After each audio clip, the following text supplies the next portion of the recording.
ದೇವರ ನಾಮಕ್ಕೆ ಸ್ತೋತ್ರವಾಗಲಿ. ಪರಿಶುದ್ಧ ದಿನದಲ್ಲಿ ಮತದಾವರ್ತಿ ದೇವರ ಸನ್ನಿಧಾನದಲ್ಲಿ ದೇವರನ್ನು ಸ್ತುತಿಸುವುದಕ್ಕೆ, ದೇವರನ್ನು ಆರಾಧಿಸುವುದಕ್ಕೆ ಸರ್ವಶಕ್ತನಾದ ದೇವರು ನಮ್ಮ ಜೀವಿತದಲ್ಲಿ ಒಂದು ದಿನವನ್ನು, ಸಂದರ್ಭವನ್ನು ಕೊಟ್ಟಿದ್ದಕ್ಕಾಗಿ ದೇವರಿಗೆ ಸ್ತೋತ್ರವನ್ನು ಸಲ್ಲಿಸುವ.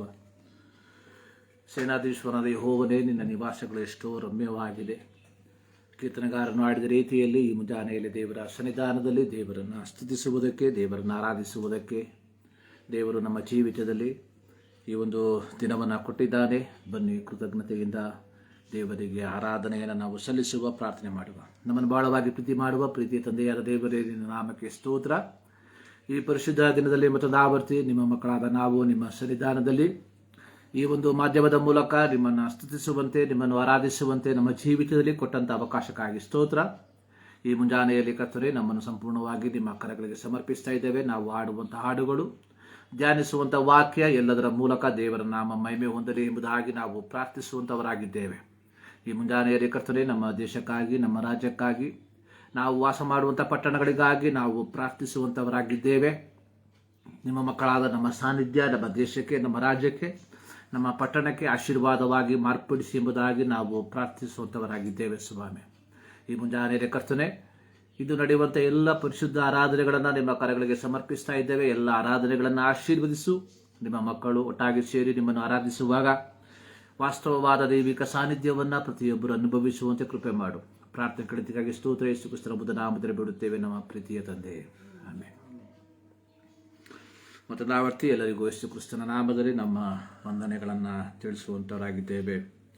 ಬಿಡುಗಡೆ ನಾಯಕ ಜಯವನ್ನು ಕೊಡುವನು, ನನ್ನಲ್ಲಿ ಇರುವನು, ಎಂಥ ಆನಂದ. ಈ ಹಾಡಿನ ಚರಣಗಳನ್ನು ಹಾಡಿ ದೇವರ ನಾಮವನ್ನು ಮಹಿಮೆಪಡಿಸಲು. ಬಿಡುಗಡೆ ನಾಯಕ ಜಯವನ್ನು ಕೊಡುವನು, ನನ್ನಲ್ಲಿ ಇರುವನು, ಎಂಥ ಆನಂದ. ಬಿಡುಗಡೆ ನಾಯಕ ಜಯವನ್ನು ಕೊಡುವನು, ನನ್ನಲ್ಲಿ ಇರುವನು, ಎಂಥ ಆನಂದ. ನಾನು ಹಾಡಿ ಹರ್ಷಿಸುವೆ, ಕುಣಿದಾಡಿ ಸ್ತುತಿಸಿ ನಲಿವೆ. ನಾನು ಹಾಡಿ ಹರ್ಷಿಸುವೆ, ಕುಣಿದಾಡಿ ಸ್ತುತಿಸಿ ನಲಿವೆ. ಎಲ್ಲೆಲ್ಲೂ ಓಡಿ ಸಾರುವೆ, ನನ್ನೇಸು ಜೀವಿಸುವ. ಎಲ್ಲೆಲ್ಲಿ ಓಡಿ ಸಾರುವೆ, ನನ್ನೇಸು ಜೀವಿಸುವ. ಬಿಡುಗಡೆ ನಾಯಕ ಜಯವನ್ನು ಕೊಡುವನು, ನನ್ನಲ್ಲಿ ಇರುವನು, ಎಂಥ ಆನಂದ. ನನ್ನ ಹುಡುಕಿ ಓಡಿ ಬಂದ, ಸಂತೈಸಿ ಅಪ್ಪಿಕೊಂಡ. ನನ್ನ ಹುಡುಕಿ ಓಡಿ ಬಂದ, ಸಂತೈಸಿ ಅಪ್ಪಿಕೊಂಡ. ನನ್ನ ಪಾಪವೆಲ್ಲ ಅಳಿಸಿ ಹೊಸ ಮನುಷ್ಯನಾಗಿಸಿದ. ನನ್ನ ಪಾಪವೆಲ್ಲ ಅಳಿಸಿ ಹೊಸ ಮನುಷ್ಯನಾಗಿಸಿದ. ಬಿಡುಗಡೆ ನಾಯಕ ಜಯವನ್ನು ಕೊಡುವನು, ನನ್ನಲ್ಲಿ ಇರುವನು, ಎಂಥ ಆನಂದ. ಪ್ರೇಮಾಭಿಷೇಕದಿಂದ ನನ್ನ ತುಂಬಿ ದಿನವು ನಡೆಸಿ. ಪ್ರೇಮಾಭಿಷೇಕದಿಂದ ನನ್ನ ತುಂಬಿ ದಿನವು ನಡೆಸಿ.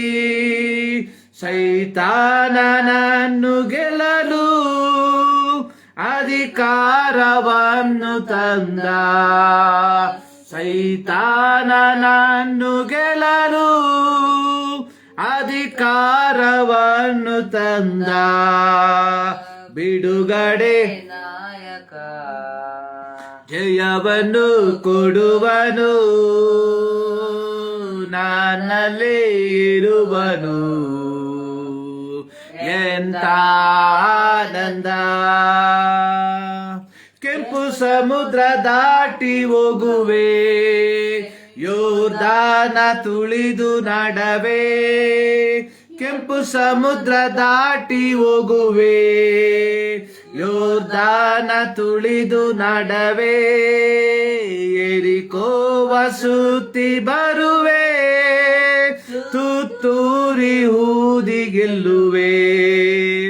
ಎರಿಕೋವ ಸುತ್ತಿ ಬರುವೆ, ತುತ್ತೂರಿ ಊದಿ ಗೆಲ್ಲುವೆ. ಬಿಡುಗಡೆ ನಾಯಕ, ಜಯವನ್ನು ಕೊಡುವನು,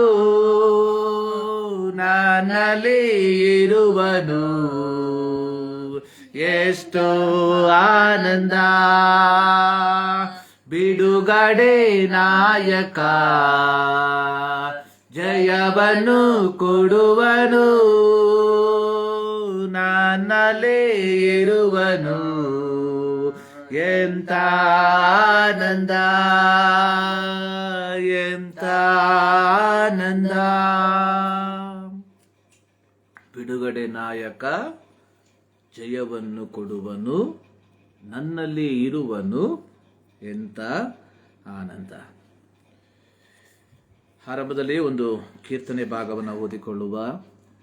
ಈ ದಿನಕ್ಕೆ ನೇಮಕವಾದ ಕೀರ್ತನೆ ಭಾಗ ಕೀರ್ತನೆಗಳು 146, 1-10 ವಾಕ್ಯಗಳನ್ನು ಓದಿ ಕೇಳಿಸಿಕೊಳ್ಳುವ. ಯಾಹುವಿಗೆ ಸ್ತೋತ್ರ. ನನ್ನ ಮನವೇ ಯೆಹೋವನನ್ನು ಸ್ತುತಿಸು, ಪ್ರಾಣವಿರುವವರೆಗೂ ಯೆಹೋವನನ್ನು ಸ್ತುತಿಸು. ಜೀವಮಾನವೆಲ್ಲ ನನ್ನ ದೇವರನ್ನು ಕೊಂಡಾಡುವೆನು.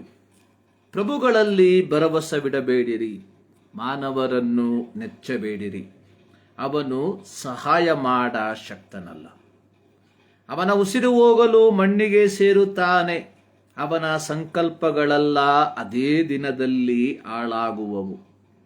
ಯಾವನಿಗೆ ಯಾಕೋಬನ ದೇವರು ಸಹಾಯಕನೋ, ಯಾವನು ತನ್ನ ದೇವರಾದ ಯೆಹೋವನನ್ನು ನಂಬಿರುತ್ತಾನೋ ಅವನೇ ಧನ್ಯನು. ಭೂಮಿ, ಆಕಾಶ, ಸಾಗರ, ಚರಾಚರ ಇವುಗಳನ್ನು ನಿರ್ಮಿಸಿದವನು, ವಾಗ್ದಾನವನ್ನು ಯಾವಾಗಲೂ ನೆರವೇರಿಸುವವನು, ಹಿಂಸೆಗೆ ಗುರಿಯಾದವರ ನ್ಯಾಯವನ್ನು ಸ್ಥಾಪಿಸುವವನು, ಹಸಿದವರಿಗೆ ಆಹಾರ ಕೊಡುವವನು ಆತನೇ. ಯೆಹೋವನು ಸೆರೆಯಲ್ಲಿರುವವರನ್ನು ಬಿಡಿಸುತ್ತಾರೆ. ಯೆಹೋವನು ಕುರುಡರಿಗೆ ಕಣ್ಣು ಕೊಡುತ್ತಾನೆ. ಯೆಹೋವನು ಕುಗ್ಗಿದವರನ್ನು ಉದ್ಧರಿಸುತ್ತಾನೆ. ಯೆಹೋವನು ನೀತಿವಂತರನ್ನು ಪ್ರೀತಿಸುತ್ತಾರೆ. ಯೆಹೋವನು ಪರದೇಶದವರನ್ನು ಕಾಪಾಡುತ್ತಾನೆ. ಆತನು ಅನಾಥರಿಗೂ ವಿಧವೆಯರಿಗೂ ಆಧಾರವಾಗಿದ್ದಾನೆ. ಆದರೆ ದುಷ್ಟರ ಮಾರ್ಗವನ್ನು ಡೊಂಕು ಮಾಡಿಬಿಡುತ್ತಾನೆ. ಯೆಹೋವನು ಸದಾಕಾಲವೂ ಅರಸನಾಗಿರುವನು. ಚಿಯೋನೇ, ನಿನ್ನ ದೇವರು ತಲಾತಲಾಂತರಕ್ಕೂ ಆಳುವನು. ಯಾಹುವಿಗೆ ಸ್ತೋತ್ರ. ಈ ಕೀರ್ತನೆಯ ಮೇಲ್ಭಾಗದಲ್ಲಿ ಬರೆದಿರುವಂಥದ್ದು, ಯೆಹೋವನನ್ನು ಆಶ್ರಯಿಸಿಕೊಂಡವನು ಧನ್ಯನು. ದಾವೀದನ ಒಂದು ಕೀರ್ತನೆ.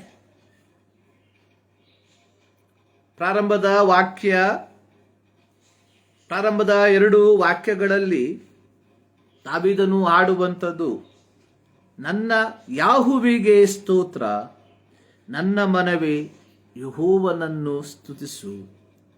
ಪ್ರಾಣವಿರುವವರೆಗೂ ಯೆಹೋವನನ್ನು ಸ್ತುತಿಸುವೆನು. ನನ್ನ ಜೀವಮಾನವೆಲ್ಲ ನನ್ನ ದೇವರನ್ನು ಕೊಂಡಾಡುವೆನು. ದಾವೀದನು ತನ್ನಷ್ಟಕ್ಕೆ ತಾನೇ ಹೇಳುವಂಥದ್ದು. ಆರಂಭದಲ್ಲಿ ಹೇಳ್ತಾ ಇದ್ದಾನೆ, ನನ್ನ ಮನವೇ. 103ನೇ ಕೀರ್ತನೆಯಲ್ಲಿ ನಾವು ನೋಡುವಂಥದ್ದು, ನನ್ನ ಮನವೇ ಯೆಹೋವನನ್ನು ಕೊಂಡಾಡು. ನನ್ನ ಸರ್ವೇಂದ್ರಿಯಗಳೇ ಆತನ ಪವಿತ್ರ ನಾಮವನ್ನು ಕೀರ್ತಿಸಿರಿ. ನನ್ನ ಮನವೇ ಯೆಹೋವನನ್ನು ಕೊಂಡಾಡು. ಆತನ ಉಪಕಾರಗಳಲ್ಲಿ ಒಂದನ್ನು ಮರೆಯಬೇಡ. ಅದಕ್ಕೆ ಕಾರಣ 3ನೇ ವಾಕ್ಯದಲ್ಲಿ ಹೇಳಿದ್ದಾನೆ, ಆತನು ಎಲ್ಲ ಅಪರಾಧಗಳನ್ನು ಕ್ಷಮಿಸುವವನು, ಸಮಸ್ತ ರೋಗಗಳನ್ನು ವಾಸಿ ಮಾಡುವವನು, ಜೀವವನ್ನು ನಾಶದಿಂದ ತಪ್ಪಿಸುವವನು, ಪ್ರೀತಿ ಕೃಪೆಗಳೆಂಬ ಕಿರೀಟದಿಂದ ಶೃಂಗರಿಸುವವನು, ಶ್ರೇಷ್ಠ ವರಗಳಿಂದ ಆಶೆಗಳನ್ನು ಪೂರ್ತಿಗೊಳಿಸುವವನು, ಅದ್ದೆಗೆ ಬರುವಂತೆ ಯೌವನವನ್ನು ತಿರುಗಿ ಬರಮಾಡುವವನು ಆಗಿದ್ದಾನೆ. ಸೊ ಹೀಗಿರಲಾಗಿ ದಾವೀದನು ಹೇಳುವಂಥದ್ದು, ನನ್ನ ಮನವೇ ಯೆಹೋವನನ್ನು ಕೊಂಡಾಡು. ಅಂದ್ರೆ ಒಬ್ಬ ಮನುಷ್ಯನ ಆಯುಷ್ಯನಲ್ಲಿ ಬೇಕಾದದ್ದೆಲ್ಲವನ್ನು ದಯಪಾಲಿಸುವುದಕ್ಕೆ ಶಕ್ತನಾಗಿರುವ ಏಕೈಕ ವ್ಯಕ್ತಿ ಅಂದ್ರೆ ಯಾರು? ದೇವರು, ಬೇರೆ ಯಾರು ಅಲ್ಲ. ನೋಡಿ, ಒಂದು ನಮ್ಮ ಅಪರಾಧಗಳನ್ನು ಕ್ಷಮಿಸ್ತಾನೆ. ಯೇಸುಸ್ವಾಮಿಯ ಬಳಿಗೆ ಒಬ್ಬ ಪಾರ್ಶ್ವವಾಯು ರೋಗಿಯನ್ನ ಕರೆತಂದಾಗ ಆತನು ಇದ್ದಂತಹ ಮನೆಯಲ್ಲಿ ಜನಜಂಗುಳಿ. ಆತನನ್ನ ಒತ್ತು ತಂದಂಥವರು, ಈ ಪಾರ್ಶ್ವವಾಯು ರೋಗಿಯನ್ನ ಒತ್ತು ತಂದಂಥವರು ಮೇಲ್ಛಾವಣಿಯನ್ನ ತೆಗೆದು ಆ ಪಾರ್ಶ್ವವಾಯು ರೋಗಿಯನ್ನು ಮಂಚ ಸಹಿತವಾಗಿ ಕೆಳಗೆ ಇಳಿಯಬಿಟ್ಟರು. ಯೇಸುಸ್ವಾಮಿ ಆತನಿಗೆ ಹೇಳಿದ್ದು, ಮಗನೇ, ನಿನ್ನ ಪಾಪಗಳು ಕ್ಷಮಿಸಲ್ಪಟ್ಟಿದೆ. ಸೊ ಇದನ್ನು ಕೇಳಿದಂತಹ ಫರಿಸಾಯರು, ಯಹೂದ ಧಾರ್ಮಿಕ ನಾಯಕರುಗಳು ಹೇಳುವಂಥದ್ದು, ಪಾಪವನ್ನು ಕ್ಷಮಿಸುವುದಕ್ಕೆ ದೇವರಿಗೆ ಮಾತ್ರ ಅಧಿಕಾರವಿರುವಂಥದ್ದು. ಇವನು ದೇವದೂಷಣೆಯ ಮಾತುಗಳನ್ನು ಹೇಳ್ತಾ ಇದ್ದಾನೆ. ಅಲ್ಲಿ ಯೇಸುಸ್ವಾಮಿ ಹೇಳುವಂಥದ್ದು ಯಾವುದು ಸುಲಭ? ನಿನ್ನ ಪಾಪಗಳು ಕ್ಷಮಿಸಲ್ಪಟ್ಟಿದೆ ಅನ್ನುವಂಥದ್ದು, ನಿನ್ನ ಹಾಸಿಗೆಯನ್ನ ಒತ್ತುಕೊಂಡು ನಡೆ ಅನ್ನುವಂಥದ್ದು. ನಂತರವಾಗಿ ಆ ಪಾರ್ಶ್ವವಾಯು ರೋಗಿಯನ್ನ ನೋಡಿ ಯೇಸುಸ್ವಾಮಿ ಹೇಳಿದ್ದು, ನಿನ್ನ ಹಾಸಿಗೆಯನ್ನ ಒತ್ತುಕೊಂಡು ನಡೆ. ತಕ್ಷಣವಾಗಿ ಮಂಚದ ಮೇಲೆ 4 ಜನರಿಂದ ಎತ್ತಿಸಿಕೊಂಡು ಬಂದಂತಹ ವ್ಯಕ್ತಿ, ಯೇಸುಸ್ವಾಮಿ ನಿನ್ನ ಪಾಪಗಳು ಕ್ಷಮಿಸಲ್ಪಟ್ಟಿದೆ, ನಿನ್ನ ಹಾಸಿಗೆಯನ್ನು ಎತ್ತಿಕೊಂಡು ಹೋಗು ಎಂಬುದಾಗಿ ಹೇಳಿದಾಗ ಆತನು ತನ್ನ ಹಾಸಿಗೆಯನ್ನು ಎತ್ತಿಕೊಂಡು ಹೋದ. ನೋಡಿ, ಯಹೂದ್ಯರಲ್ಲಿ ಇದ್ದಂತಹ ಒಂದು ನಂಬಿಕೆ, ಅವರು ಅನುಭವಿಸುವಂತಹ ಶಾರೀರಿಕ ನ್ಯೂನತೆಗಳಿಗೆ ಕಾರಣ ಪಾಪ.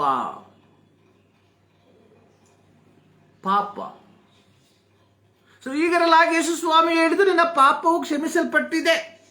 ಅರ್ಥ, ಅವನು ಪಾರ್ಶ್ವವಾಯು ರೋಗಿಯಾಗಿ ಮಲಗುವುದಕ್ಕೆ ಪಾಪ ಕಾರಣ ಎಂಬುದಾಗಿ ಅಲ್ಲ. ಕಾರಣ, ಪ್ರತಿ ಮನುಷ್ಯರು ಪಾಪಿಗಳೇ.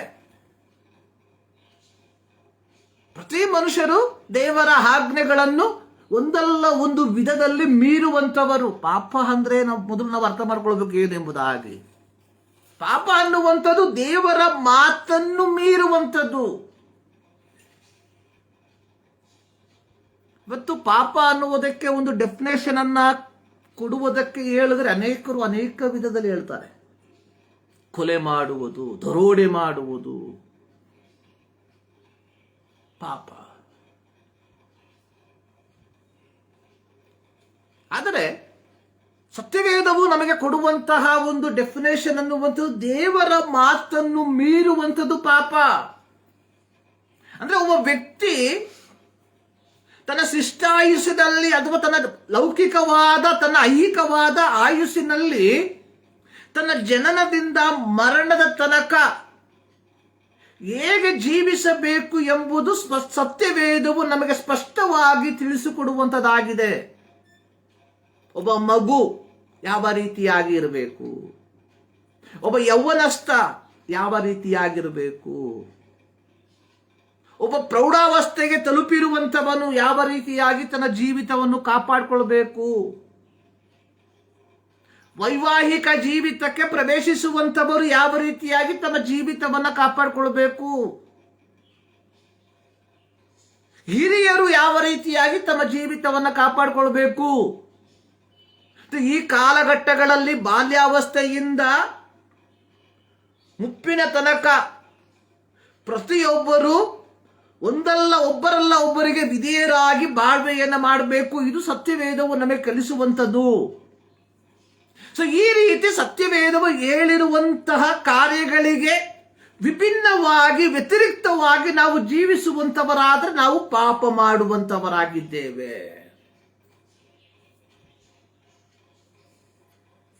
ನೋಡಿ, ಇಲ್ಲಿ ಕೀರ್ತನಗಾರನು ಹೇಳಿರುವಂಥದ್ದು, ಆತನು ನಮ್ಮ ಅಪರಾಧಗಳನ್ನು ಕ್ಷಮಿಸ್ತಾನೆ.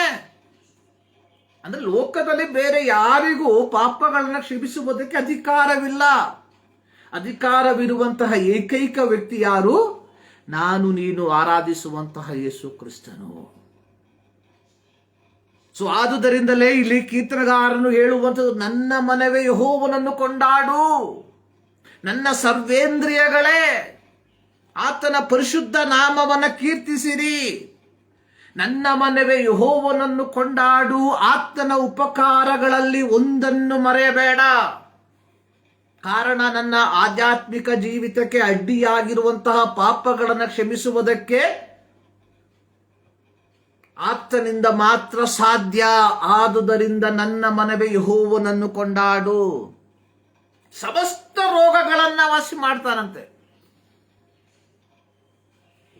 ನೋಡಿ, ದೈವಿಕವಾದ ಆಜ್ಞೆಗಳಿಗೆ ಅನುಸಾರವಾಗಿ, ಇಲ್ಲ ದೈವಿಕತೆಯನ್ನು ಸ್ವಲ್ಪ ಬದಿಗೊತ್ತಿ, ವಿ ಆಸ್ ಎ ಹ್ಯೂಮನ್, ಒಬ್ಬ ಮನುಷ್ಯನಾಗಿ ನಾವು ಒಂದು ಮೋರಲ್ ಆಗಿ ಮಾದರಿಯುತ ಜೀವಿತವನ್ನು ಜೀವಿಸಿದ್ರೆ ಸೊ ನಮಗೆ ಯಾವ ವಿಧವಾದ ರೋಗಗಳು ಬರೋದಿಲ್ಲ. ಎಲ್ಲಾ ರೋಗಗಳಿಗೆ ಮೂಲ ಕಾರಣ ನಮ್ಮಲ್ಲಿರುವಂತಹ ದ್ವೇಷ. ಎಲ್ಲಾ ರೋಗಗಳಿಗೆ ಮೂಲ ಕಾರಣ ನಮ್ಮಲ್ಲಿರುವಂತಹ ಅಸೂಯೆ. ಎಲ್ಲಾ ರೋಗಗಳಿಗೆ ಮೂಲ ಕಾರಣ ನಮ್ಮಲ್ಲಿರುವಂತಹ ಹೊಟ್ಟೆಕಿಚ್ಚು, ಕ್ರೋಧ, ದ್ವೇಷ, ಕೋಪ, ಮತ್ಸರ.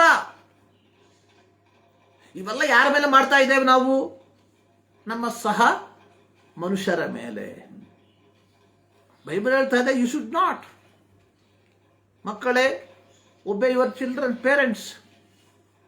Parents train up your child in the way they should walk. So ಇಲ್ಲಿ ಕೋಪ, ಕ್ರೋಧ, ಮತ್ಸರಕ್ಕೆ ಯಾವ ಸ್ಥಾನಮಾನ ಇಲ್ಲ. ಇದ್ಯಾವುದು ನಮ್ಮಲ್ಲಿ ಇಲ್ಲದೆ ಹೋದ್ರೆ ಸೊ ನಮಗೆ ಯಾವ ರೋಗ ಬರೋದಿಲ್ಲ.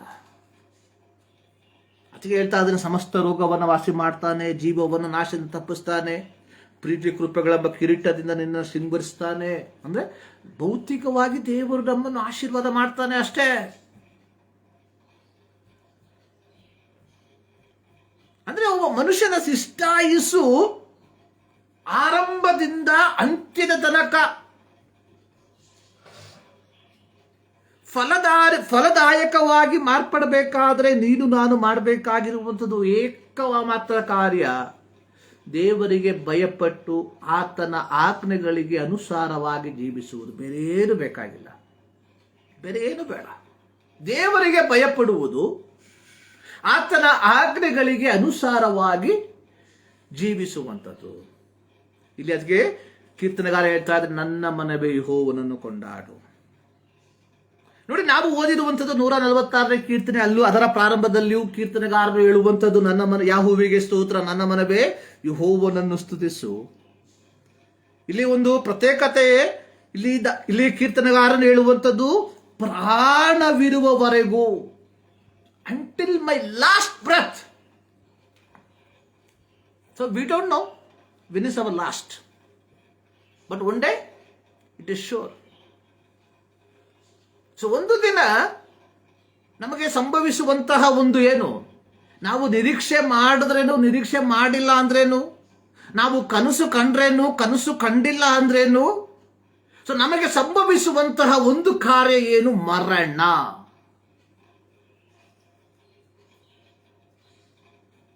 ಸೊ ಅನೇಕರು ನೆನೆಸ್ತಾರೆ, ಅಯ್ಯೋ ನಮಗೆ ಬೆಂಗಳೂರಲ್ಲಿ 1 ಅಡಿ ಜಾಗ ಇಲ್ಲ. ಡೋಂಟ್ ವರಿ, 6 ಅಡಿ 3 ಅಡಿ ಗ್ಯಾರಂಟಿ. ಅದು ಗ್ಯಾರಂಟಿ ಬೆಂಗಳೂರಲ್ಲಿ. ಅದಕ್ಕೆ ನಾವು ದುಡ್ಡು ಕೊಡೋ ಅವಶ್ಯಕತೆ ಇಲ್ಲ. ಬೆಂಗಳೂರಲ್ಲಿ 1 ಅಡಿ ಜಾಗ ಇಸ್ಕೊಬೇಕಂದ್ರೆ 9,000 10,000 ಒಂದು ಸ್ಕ್ವೇರ್ ಫೀಟ್ಗೆ ಕೊಡಬೇಕು. ಆದ್ರೆ ಸರ್ಕಾರದವ್ರು ನಮ್ಗೆ ಉಚಿತವಾಗಿ ಕೊಡ್ತಾರೆ 6 ಅಡಿ 3 ಅಡಿ ಜಾಗನ. ಪ್ರತಿ ಮಾನವರಿಗೂ ಮರಣ ಅನ್ನುವಂಥದ್ದು ಏನಾಗಿದೆ? ಇಟ್ ಇಸ್ ಎ ರಿಸರ್ವ್ಡ್, ಕಾಯ್ದಿರಿಸಲಾಗಿದೆ. ದಾವೀದ ಹೇಳುವಂಥದ್ದು, ನನ್ನ ದಿನಗಳು ನಿನ್ನ ಪುಸ್ತಕದಲ್ಲಿ ಬರೆಯಲ್ಪಟ್ಟಿದೆ. ಅಂದ್ರೆ ದೇವರ ಪುಸ್ತಕದಲ್ಲಿ ನಮ್ಮ ಆಯುಸ್ಸಿನ ಆರಂಭದ ದಿನವೂ ಬರೆದಿರುವ ಪ್ರಕಾರವಾಗಿ ನಮ್ಮ ಆಯುಸ್ಸಿನ ಕೊನೆಯ ದಿನವೂ ಬರೆಯಲ್ಪಟ್ಟಿದೆ. ಸೊ ಇವುಗಳ ಮಧ್ಯದಲ್ಲಿ ನಾವು ಏನೇನೋ ಆಗೋದ್ವಿ ಅಷ್ಟೇ. ಮಗುವಾಗಿದ್ವಿ, ಯೌವನಕ್ಕೆ ಬಂದ್ವಿ, ಪ್ರೌಢಾವಸ್ಥೆಗೆ ಬಂದ್ವಿ, ಯೌವನಕ್ಕೆ ಬಂದ್ವಿ, ಪುರುಷರಾದ್ವಿ, ತಂದೆಯಾದ್ವಿ, ತಾಯಿಯಾದ್ವಿ, ಆಮೇಲೆ ತಾತ ಆದ್ವಿ. ಹೀಗೆ ಒಂದೊಂದು ಹಂತಗಳನ್ನು ನಾವು ದಾಟಿ ಹೋಗಿದ್ದೀವಿ ಅಷ್ಟೇ, ಮುಗಿತ್ತು. ಆದರೆ ಒಂದು guarantee, reservation is fixed. So ಇಲ್ಲಿ ದಾವೀದ ಹೇಳ್ತಾ ಇದ್ದಾನೆ, ಪ್ರಾಣವಿರುವವರೆಗೂ, ಅಂಟಿಲ್ ಮೈ ಲಾಸ್ಟ್ ಬ್ರೆತ್, ಜೀವಮಾನವೆಲ್ಲ ದೇವರನ್ನ ಕೊಂಡಾಡ್ತೇನೆ. ಆಮೇಲೆ ಹೇಳ್ತಾ ಇರುವಂಥದ್ದು, ಪ್ರಭುಗಳಲ್ಲಿ ಭರವಸೆ ಇಡಬೇಡ್ರೆ ಮನುಷ್ಯರನ್ನ ನಂಬ್ಯಾಡ್ರಿ.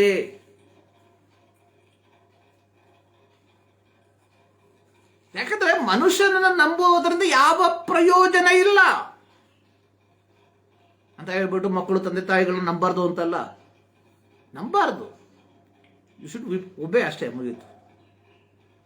ಪ್ರಭುಗಳಲ್ಲಿ ಭರವಸೆ ಇಡಬೇಡ ಅಂದ್ರೆ, ಸೊ ನಿನಗಿಂತಲೂ ಆರ್ಥಿಕವಾಗಿ ಉನ್ನತದಲ್ಲಿರುವಂತಹ ನಿನ್ನ ಸಹೋದರನನ್ನ, ಸ್ನೇಹಿತನನ್ನ ನಂಬೇಡ, ಅಷ್ಟೇ, ಮುಗೀತು.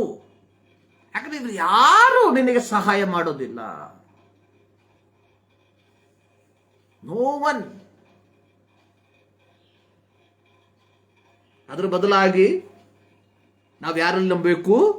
ದೇವರಲ್ಲಿ ನಂಬಬೇಕು. ಅಂದ್ರೆ ನಿಮ್ಮ ಜೀವಿತ ಫಲದಾಯಕವಾಗಿ, ಆಶೀರ್ವಾದ ಅಂತ ಹೇಳಿದ್ರೆ 4 ಅಂತಸ್ತು ಮನೆ, BMW ಕಾರ್ ಎಂಬುದಾಗಿ ಅಲ್ಲ.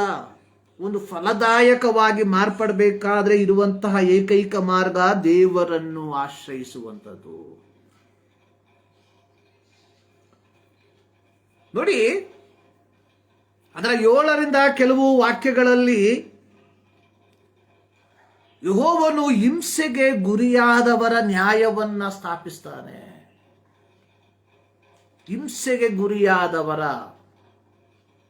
ಯೆಹೋವನು ಹಸಿದವರಿಗೆ ಆಹಾರವನ್ನು ಕೊಡುತ್ತಾನೆ.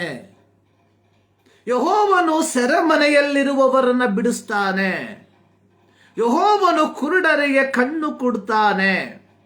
ಯೆಹೋವನು ಕುಗ್ಗಿ ಹೋದವರನ್ನು ಉದ್ಧರಿಸುತ್ತಾನೆ. ಯೆಹೋವನು ಪರದೇಶದವರನ್ನು ಕಾಪಾಡ್ತಾನೆ. ಯೆಹೋವನು ಅನಾಥರಿಗೂ ವಿಧವೆಯರಿಗೂ ಆಧಾರವಾಗಿರ್ತಾನೆ. ಸೊ ಯಾಕೆ ನಾವು ಯೆಹೋವನಲ್ಲಿ ಭರವಸೆ ಇಡಬೇಕು ಅಂತ ಹೇಳಿದ್ರೆ, ಸೊ ನಾನು ನೀನು ಆರಾಧಿಸುವಂತಹ ದೇವರು ನಾವು ಹಿಂಸೆಗೆ ಗುರಿಯಾಗಿದ್ರೆ, ಅನ್ಯಾಯವಾಗಿ, ನ್ಯಾಯಯುತವಾಗಿ ಅಲ್ಲ, ಅನ್ಯಾಯವಾಗಿ ಯಾರಾದರೂ ನಮ್ಮನ್ನು ಹಿಂಸಿಸುವಂತವರಾಗಿದ್ರೆ, ಸೊ ನಮ್ಮ ದೇವರು ನ್ಯಾಯವನ್ನ ಸ್ಥಾಪಿಸ್ತಾನೆ ಅಲ್ಲಿ.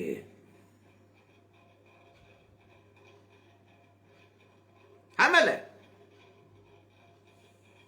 ನಾವು ಕೆಲಸ ಮಾಡಿ ಸಂಬಳ ಕೊಡದೆ ಹೋದ್ರೆ, ನಾವು ಆಹಾರವಿಲ್ಲದೆ ಪರಿತಪಿಸುವಂತವರಾಗಿದ್ರೆ ದೇವರ ಆಹಾರ ಕೊಡ್ತಾನೆ. ಸೊ ನಾವು ಸೆರೆಯಲ್ಲಿದ್ರೆ, ಬಂಧನದಲ್ಲಿದ್ರೆ ದೇವರು ನಮ್ಮನ್ನು ಬಿಡಿಸ್ತಾನೆ. ಅಂದ್ರೆ ಈ ಲೋಕದಲ್ಲಿರುವಂತ ವ್ಯಕ್ತಿಗಳು ಇವುಗಳಿಂದ ನಮ್ಮನ್ನ ವಿಮೋಚಿಸುವುದಕ್ಕೆ ಸಾಧ್ಯವಿಲ್ಲ. ಸಾಧ್ಯವಿರುವಂತ ಏಕೈಕ ವ್ಯಕ್ತಿ ಅಂದ್ರೆ ನಮ್ಮ ದೇವರು. ಸೊ ಹೀಗಿರಲಾಗಿ ನಮ್ಮ ಆಶ್ರಯ ಎಲ್ಲಿರಬೇಕು? ದೇವರಲ್ಲಿರಬೇಕು ಅಂತ ಹೇಳ್ಬಿಟ್ಟು ಆಟ ಆಡಬಾರ್ದು, ಸ್ಕೂಲಿಗೆ ಹೋಗ್ಬಾರ್ದು, ಓದಬಾರ್ದು ಅಲ್ಲ. 24 ಗಂಟೆ ಅಲ್ಲೆಲ್ಲಿಯ ಸೋತ್ರ ತಿಳ್ಕೊಳ್ಬೇಕಲ್ಲ. ಸೊ ಅದು ಕಪಟ.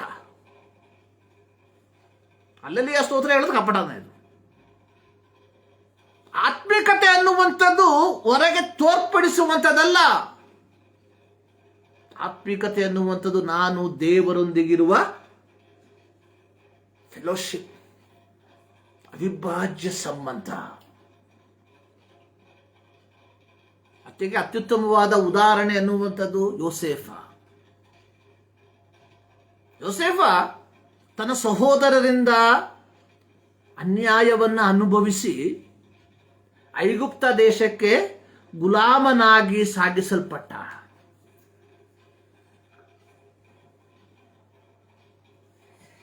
ಯೋಸೇಫನು ಐಗುಪ್ತದಲ್ಲಿ ಪೋಟಿಫರನೆಂಬ ಫರೋಹನನ ಸೈನ್ಯಾಧಿಪತಿಯ ಮನೆಯಲ್ಲಿ ಗುಲಾಮನಾಗಿ ಸೇರ್ಕೊಂಡ.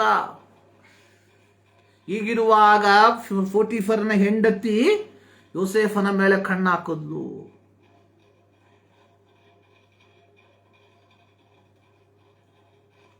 ಪೂರ್ಣವಾದ ಸ್ವಾತಂತ್ರ್ಯ ಇದೆ ಯೋಸೇಫನಿಗೆ.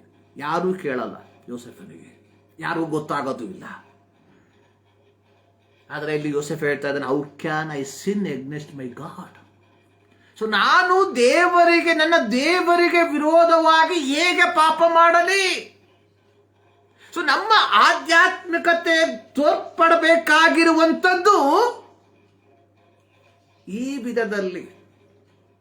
ಅಂದರೆ ನಮ್ಮ ಜೀವಿತದಲ್ಲಿ ದೇವರ ನಿಯಮಗಳನ್ನ ಮೀರುವುದಕ್ಕೆ ಸಂದರ್ಭಗಳು ಬರ್ತಾ ಇರ್ತವೆ. ಅಂತಹ ಸಂದರ್ಭಗಳು ಬರುವಾಗ ನಾವು ಯೋಚನೆ ಮಾಡಬೇಕು, ನಾನು ಯಾರು?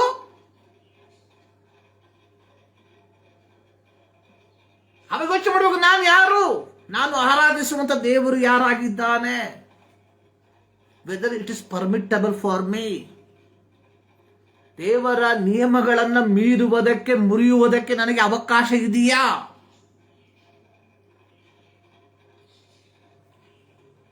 ನೋಡಿ, ಕೆಲವೊಮ್ಮೆ ನಾವು ನಮ್ಮ ಮನೆಯಲ್ಲಿ ಸಾಕುವಂತ ಪ್ರಾಣಿಗಳನ್ನ ಒಂದೊಂದೇ ಬಿಸ್ಕೆಟ್ ಹಾಕಿ ಹತ್ರ ಕರಿತೇವೆ. ಸೊ ಈ ರೀತಿಯಾಗಿ ಸೈತಾನ ಏನ್ ಮಾಡ್ತಾನೆ, ನಮ್ಮನ್ನ ಪಾಪಕ್ಕೆ ಪ್ರೇರೇಪಿಸುವಂತಹ ಕಾರ್ಯಗಳನ್ನು ತರ್ತಾನೆ. So we have to be very careful. So ನಮ್ಮ ದೇವರು ಏನ್ ಮಾಡ್ತಾನೆ? Is always with us. ಯಾರ ಜೊತೆಗೆ? ಯಾರು ನೀತಿಯನ್ನ ಪ್ರೀತಿಸುತ್ತಾರೆ, ಯಾರು ನೀತಿವಂತಿಕೆ ಜೀವಿತವನ್ನ ಜೀವಿಸುತ್ತಾರೆ, ಅವರ ಸಂಗಡ ಯಾವಾಗಲೂ ಯಾರಿರ್ತಾರೆ? ದೇವರಿರ್ತಾರೆ. ಸೊ ಅಂಥವರ ಜೀವಿತದಲ್ಲಿ ಯಾವ ಹಿಂಸೆ ಬಂದ್ರೇನು, ಅಂಥವರ ಜೀವಿತದಲ್ಲಿ ಏನೇ ಆದ್ರೇನು, ಅವರ ಜೊತೆಯಲ್ಲಿ ಯಾರಿಲ್ಲ ಆದ್ರೇನು, ಯಾರಿರ್ತಾರೆ? ದೇವರಿರ್ತಾರೆ. ಆದುದರಿಂದಲೇ ಪೌಲ ರೋಮಾ ಪತ್ರಿಕೆಯಲ್ಲಿ ಬರೆಯಲ್ಪಟ್ಟಿರುವಂಥದ್ದು, if God is with us, ದೇವರು ನನ್ನ ಸಂಗಡ ಇದ್ದರೆ, ದೇವರು ನಮ್ಮ ಸಂಗಡ ಇದ್ದರೆ ನಮ್ಮನ್ನು ಎದುರಿಸುವವರು ಯಾರು? Who can fight against us ಅಂತ ಹೇಳ್ಬಿಟ್ಟು ಬೆಳಗ್ಗೆಯಿಂದ ಸಾಯಂಕಾಲ ತನಕ ಬೈಬಲ್ ಓದಬೇಕು ಅಂತಲ್ಲ. ಅಂದ್ರೆ ನಾವು ದೇವರೊಂದಿಗೆ, ಅದೇ ನನ್ನ ವೇರ್ ಇಸ್ ಮೈ ಪೊಸಿಷನ್? ಈಗ ನನ್ನ ಸ್ಥಾನಮಾನ ಯಾವುದು? ನಾವು ಐ ಆಮ್ ಎ ಫಾದರ್. ವೈಯಕ್ತಿಕವಾಗಿ ಈಗ ನಾನು ತಂದೆಯಾಗಿದ್ದೇನೆ. I have my responsibility. So ದೇವರು ನನಗೆ ಏನು ಕೊಟ್ಟಿದ್ದಾನೆ? ಜವಾಬ್ದಾರಿಯನ್ನು ಕೊಟ್ಟಿದ್ದಾನೆ. As a father, my duty to faithful in my part. ಅಷ್ಟೇ, ಮುಗೀತು. ಅಷ್ಟೇ, ಬೇರೆ ಏನೂ ಇಲ್ಲ ಇದರಲ್ಲಿ. ದೇವರು ನನ್ನನ್ನು ಬೋಧಕನಾಗಿ ಒಂದು ಸ್ಥಾನದಲ್ಲಿ ಇಟ್ಟಿರುವಾಗ, my responsibility to preach the gospel in a right way, ನನಗೆ ಲಾಭ ತರುವಂತಹ ರೀತಿಯಲ್ಲಿ ಅಲ್ಲ.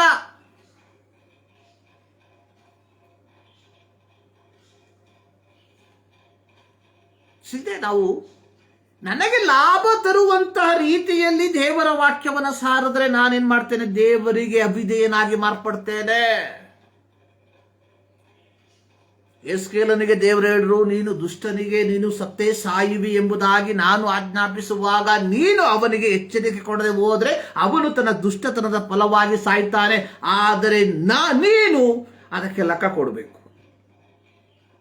ಆಸ್ ಎ ಪ್ರೀಚರ್, ಒಬ್ಬ ಬೋಧಕನಾಗಿ ನನ್ನ ಜವಾಬ್ದಾರಿ ಎನ್ನುವಂಥದ್ದು ಜನರನ್ನು ಸತ್ಯವಾದ ದಾರಿಯಲ್ಲಿ ನಡೆಸುವಂಥದ್ದು. ಆಸ್ ಎ ಫಾದರ್, ನನ್ನ ಜವಾಬ್ದಾರಿ ಎನ್ನುವಂಥದ್ದು ನನ್ನ ಮಕ್ಕಳಿಗೆ ಮಾರ್ಗದರ್ಶನವನ್ನು ನೀಡುವಂಥದ್ದು, ಆಧ್ಯಾತ್ಮಿಕವಾಗಿಯೂ ಅವರ ವಿದ್ಯಾಭ್ಯಾಸದ ವಿಧದಲ್ಲಿಯೂ. ಸೊ ನೀವು ಒಬ್ಬೊಬ್ಬರು ಯೋಚನೆ ಮಾಡಿ, ವಾಟ್ ಇಸ್ ಯುವರ್ ಪೊಸಿಷನ್.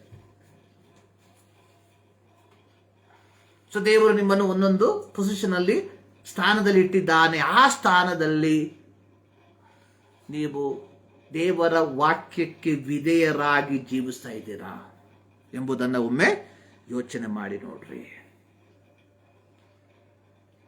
ನೋಡಿ, ಆತನು ಪರದೇಶದವರನ್ನ ಕಾಪಾಡ್ತಾನೆ, ಅನಾಥರಿಗೂ ವಿಧವೆಯರಿಗೂ ಆಧಾರವಾಗಿದ್ದಾನೆ. ಅಂದ್ರೆ ನಾವು ಆರಾಧಿಸುವಂತಹ ದೇವರು ಸೊ ನಮ್ಮನ್ನ ಬಿಡಿಸುವುದಕ್ಕೆ ಶಕ್ತನಾಗಿದ್ದಾನೆ. ಸೊ ಹೀಗಿರಲಾಗಿ ದಾವೀದ ಹೇಳ್ತಾ ಇದ್ದಾನೆ, ನನ್ನ ಮನವೇ ಯೆಹೋವನನ್ನ ಸ್ತುತಿಸು.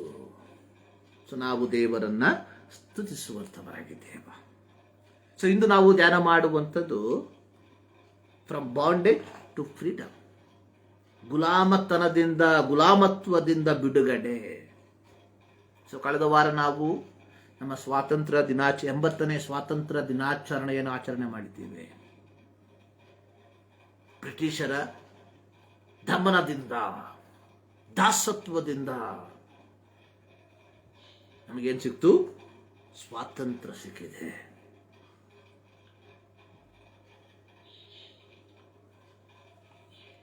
ಸೊ ಫ್ರಮ್ ಬಾಂಡೇಜ್, ಗುಲಾಮಗಿರಿಯಿಂದ, ಗುಲಾಮತ್ವದಿಂದ ಬಿಡುಗಡೆ. ಗಾಡ್ ವಾಕ್ ವಿತ್ ಅಪ್ರೆಸ್ಡ್, ದಮನಿತರೊಂದಿಗೆ ಪಯಣಿಸುವ ದೇವರು. ಸೊ ನಾವು ಆರಾಧಿಸುವಂತ ದೇವರು ಯಾರೊಂದಿಗೆ ನಡೀತಾರಂತೆ? ದಮನಿತರೊಂದಿಗೆ, ಪೀಡನೆಯನ್ನ ಅನುಭವಿಸುವವರೊಂದಿಗೆ ನಡೆಯುವಂತಹ ದೇವರು.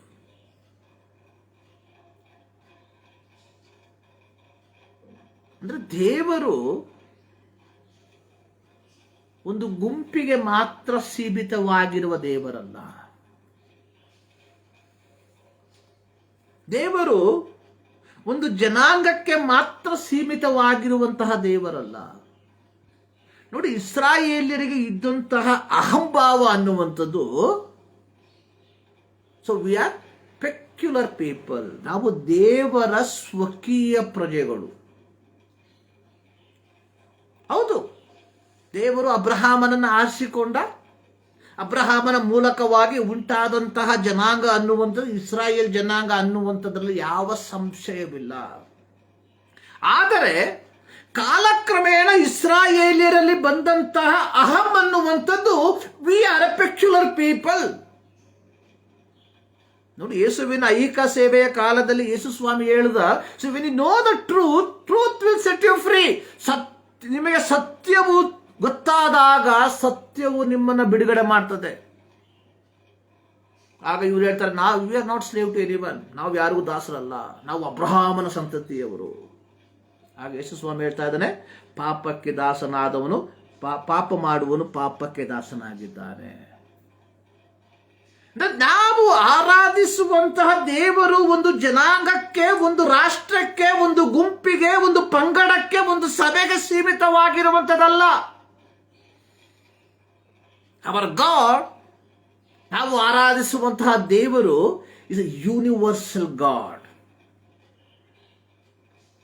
ಸೊ ಈ ಯೂನಿವರ್ಸಲ್ ಗಾಡ್ ಸಮಸ್ತವನ್ನ ಆಳುವಂತಹ, ಸಮಸ್ತವನ್ನ ಉಂಟು ಮಾಡಿರುವಂತಹ ದೇವರು ಕೇವಲ ಇಸ್ರಾಯೇಲ್ಯರೊಂದಿಗೆ ಮಾತ್ರ ನಡೆಯುವಂತಹ ದೇವರಲ್ಲ. ಸೊ ನಾವು ಆರಾಧಿಸುವಂತಹ ದೇವರು ಕೇವಲ ಕ್ರೈಸ್ತರೊಂದಿಗೆ ಮಾತ್ರ ನಡೆಯುವಂತಹ ದೇವರಲ್ಲ. ನಾವು ಆರಾಧಿಸುವಂತಹ ದೇವರು ಕೇವಲ ಒಂದು ಪ್ರತ್ಯೇಕವಾದ ಪಂಗಡದೊಂದಿಗೆ ಮಾತ್ರ ನಡೆಯುವಂತಹ ದೇವರಲ್ಲ.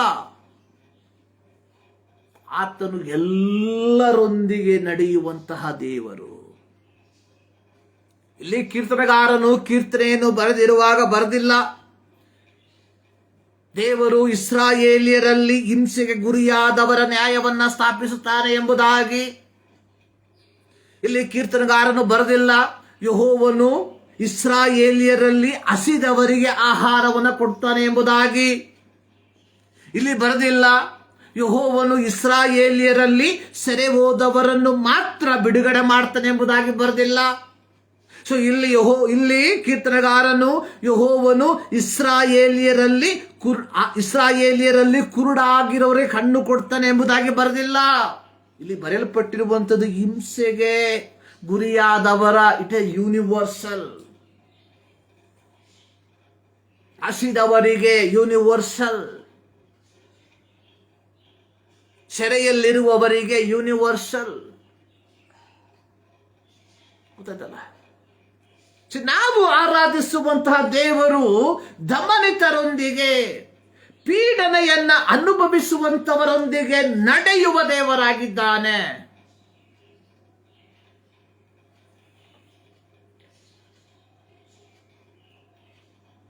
ಇವತ್ತು ನಮಗೆ ಕೊಟ್ಟಿರುವಂತಹ ಮೊದಲನೆಯ ಪಾಠ ಧರ್ಮೋಪದೇಶ ಕಾಂಡ 26ನೇ ಅಧ್ಯಾಯ. ಧರ್ಮೋಪದೇಶ ಕಾಂಡ 26ನೇ ಅಧ್ಯಾಯದಲ್ಲಿ ಮೋಶೆಯ ಉಪನ್ಯಾಸವನ್ನು ನಾವು ನೋಡುತ್ತೇವೆ.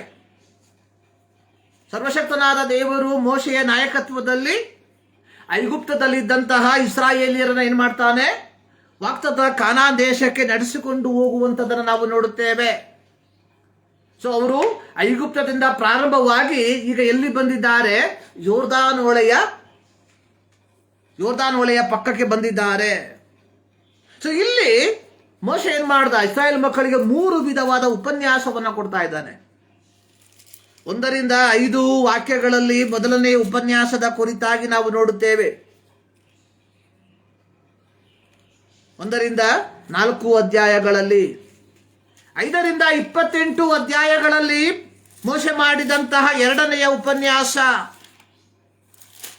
28ನೇ ಅಧ್ಯಾಯದಿಂದ 29ನೇ ಅಧ್ಯಾಯದಿಂದ 30ನೇ ಅಧ್ಯಾಯದ ತನಕ ಅವನು ಮೋಶೆ ಮಾಡಿದಂತಹ 3ನೇ ಉಪನ್ಯಾಸ.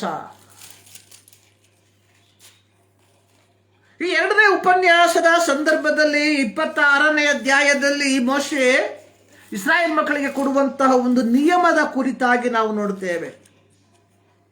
ಅಲ್ಲಿ ಮೋಶೆ ಹೇಳಿರುವಂಥದ್ದು, ನೀವು ವಾಗ್ದಾನದ ಕಾನಾನ್ ದೇಶವನ್ನು ಪ್ರವೇಶಿಸಿದ ತರುವಾಯ ನೀವೇನ್ ಮಾಡಬೇಕು? ಪ್ರತಿ ವರ್ಷ ನಿಮ್ಮ ಪ್ರಥಮ ಫಲಗಳಲ್ಲಿ, ಬೆಳೆಗಳಲ್ಲಿ ಪ್ರಥಮ ಫಲವನ್ನು ಏನು ಮಾಡಬೇಕು? ಯೆಹೋವನ ಸನ್ನಿಧಾನಕ್ಕೆ ನೀವು ತರಬೇಕು. ಸೊ ಯೆಹೋವನ ಸನ್ನಿಧಾನಕ್ಕೆ ನೀವು ತಂದು ಯೆಹೋವನಿಗೆ ನೈವೇದ್ಯವಾಗಿ ಇದನ್ನು ಏನು ಮಾಡಬೇಕು? ಅರ್ಪಿಸಬೇಕು.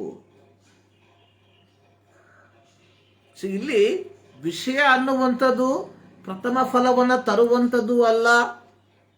ಇಲ್ಲಿ ವಿಷಯ ಅನ್ನುವಂಥದ್ದು ಪ್ರಥಮ ಫಲವನ್ನ ದೇವರಿಗೆ ನೈವೇದ್ಯವಾಗಿ ಸಮರ್ಪಿಸುವಂಥದ್ದು ಅಲ್ಲ ಅಂತ ಹೇಳ್ಬಿಟ್ಟು ಇದು ಮಾಡಬಾರ್ದು ಎಂಬುದಾಗಿ ಅಲ್ಲ. ಇಲ್ಲಿ ಪ್ರತ್ಯೇಕವಾಗಿ ಮೋಶೆಯ ಮೂಲಕವಾಗಿ ಯೆಹೋವನು ಇಸ್ರಾಯೇಲರಿಗೆ ಕೊಟ್ಟಂತಹ ಒಂದು ಕಾರ್ಯ ಅಥವಾ ಅವರ ಜ್ಞಾಪಕಕ್ಕೆ ತರುವಂತಹ ಒಂದು ವಿಚಾರ ಏನು ಗೊತ್ತಾ? ಅದರ 3ನೇ ವಾಕ್ಯದಲ್ಲಿ, ಧರ್ಮೋಪದೇಶ ಕಾಂಡ 26 3ನೇ ವಾಕ್ಯದ 2ನೇ ಭಾಗದಲ್ಲಿ, ಯೆಹೋವನು ನಮ್ಮ ಪಿತೃಗಳಿಗೆ ಪ್ರಮಾಣ ಮಾಡಿಕೊಟ್ಟ ದೇಶದಲ್ಲಿ ನಾವು ಸೇರಿದ್ದಾಯಿತೆಂದು ನೀನು ಸೇವಿಸುವ ದೇವರಾದ ಯೆಹೋವನ ಸನ್ನಿಧಿಯಲ್ಲಿ ಈಗ ಒಪ್ಪಿಕೊಂಡಿದ್ದೇವೆ. ಅಂದ್ರೆ ಪ್ರತಿ ವರ್ಷ ಇಸ್ರಾಯೇಲಿಯರು ಕಾನಾನ್ ದೇಶದಲ್ಲಿ ವಾಸಿಸುವಂತಹ ಕಾಲದಲ್ಲಿ ಪ್ರತಿ ವರ್ಷ ಬೆಳೆಯ ಪ್ರಥಮ ಫಲವನ್ನ ಮಹಾಯಾಜಕನ ಬಳಿಗೆ ಅಥವಾ ಯೆಹೋವನ ಆಲಯಕ್ಕೆ ತರುವಂತಹ ಸಂದರ್ಭದಲ್ಲಿ ಹೇಳ್ಬೇಕಾಗಿರುವಂಥದ್ದು ಏನು ಅಂತ ಹೇಳಿದ್ರೆ, ಜ್ಞಾಪಕ ಮಾಡಿಕೊಳ್ಬೇಕಾಗಿರುವುದು ಏನು ಅಂತ ಹೇಳಿದ್ರೆ, ಯೆಹೋವನು ನಮ್ಮ ಪಿತೃಗಳಿಗೆ ಪ್ರಮಾಣ ಮಾಡಿಕೊಟ್ಟ ದೇಶದಲ್ಲಿ ನಾವು ಸೇರಿದ್ದೇವೆ. We have to remember. ನಾವೇನ್ ಮಾಡಬೇಕು? ಸ್ಮರಣೆ ಮಾಡಬೇಕು. ಏನ್ ಸ್ಮರಣೆ ಮಾಡಬೇಕು? ಸೊ ನಮ್ಮ ಪಿತೃಗಳು ಎಲ್ಲಿದ್ರು? ಐಗುಪ್ತ ದೇಶದಲ್ಲಿ ಇದ್ರು. ನೋಡಿ, ಪ್ರತ್ಯೇಕವಾಗಿ ನಾವು ಇದೇ ಅಧ್ಯಾಯದಲ್ಲಿ ನಾವು ನೋಡ್ತೇವೆ 6ನೇ ವಾಕ್ಯದಲ್ಲಿ, ಐಗುಪ್ತರು ನಮ್ಮನ್ನು ಉಪದ್ರವಪಡಿಸಿ ಬಾಧಿಸಿ ನಮ್ಮಿಂದ ಕಠಿಣವಾಗಿ ದುಡಿಸಿಕೊಂಡ್ರು.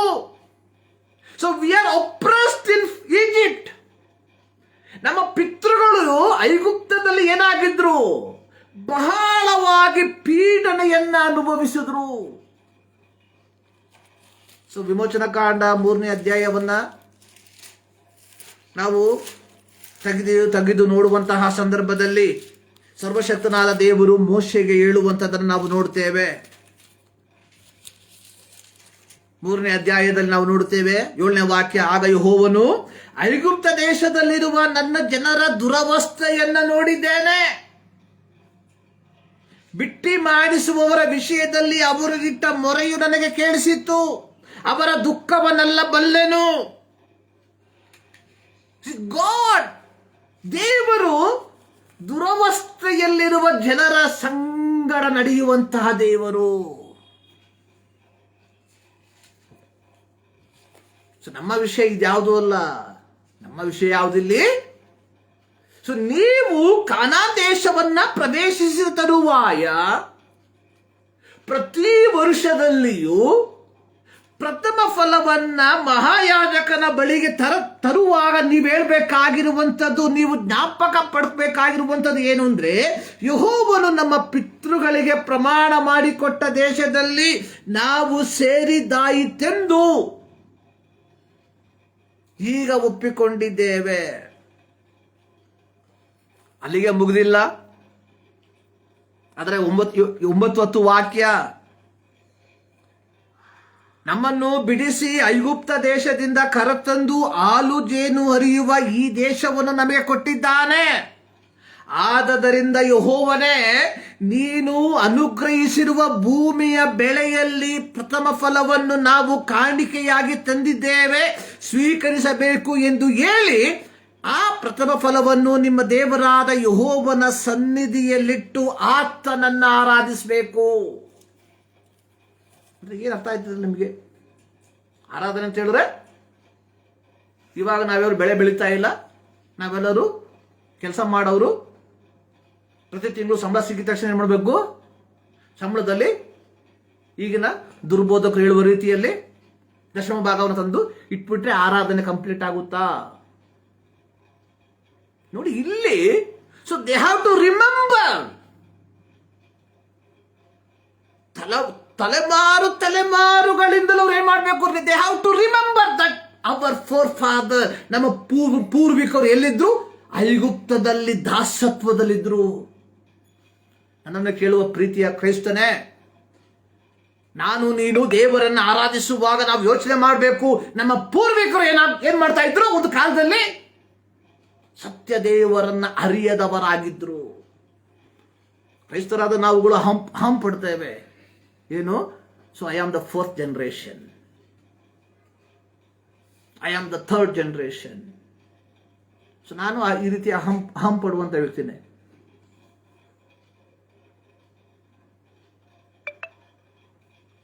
ನನ್ನ ಮುತ್ತಾತ ಅಂದ್ರೆ ನನ್ನ ತಂದೆಯ ತಂದೆಯ ತಂದೆ ಮತ್ತೊಮ್ಮದಲ್ಲಿ ಉಪದೇಶಿ.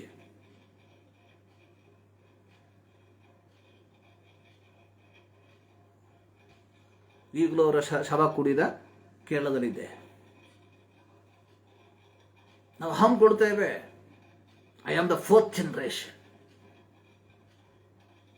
ಒಳ್ಳೆಯದೇ, ತಪ್ಪೇನಿಲ್ಲ. ಆದರೆ ಯೋಚನೆ ಮಾಡು. ಆದರೆ ನಾನು ನೀನು ಯೋಚನೆ ಏನು ಮಾಡ್ಬೇಕು ಗೊತ್ತಾ?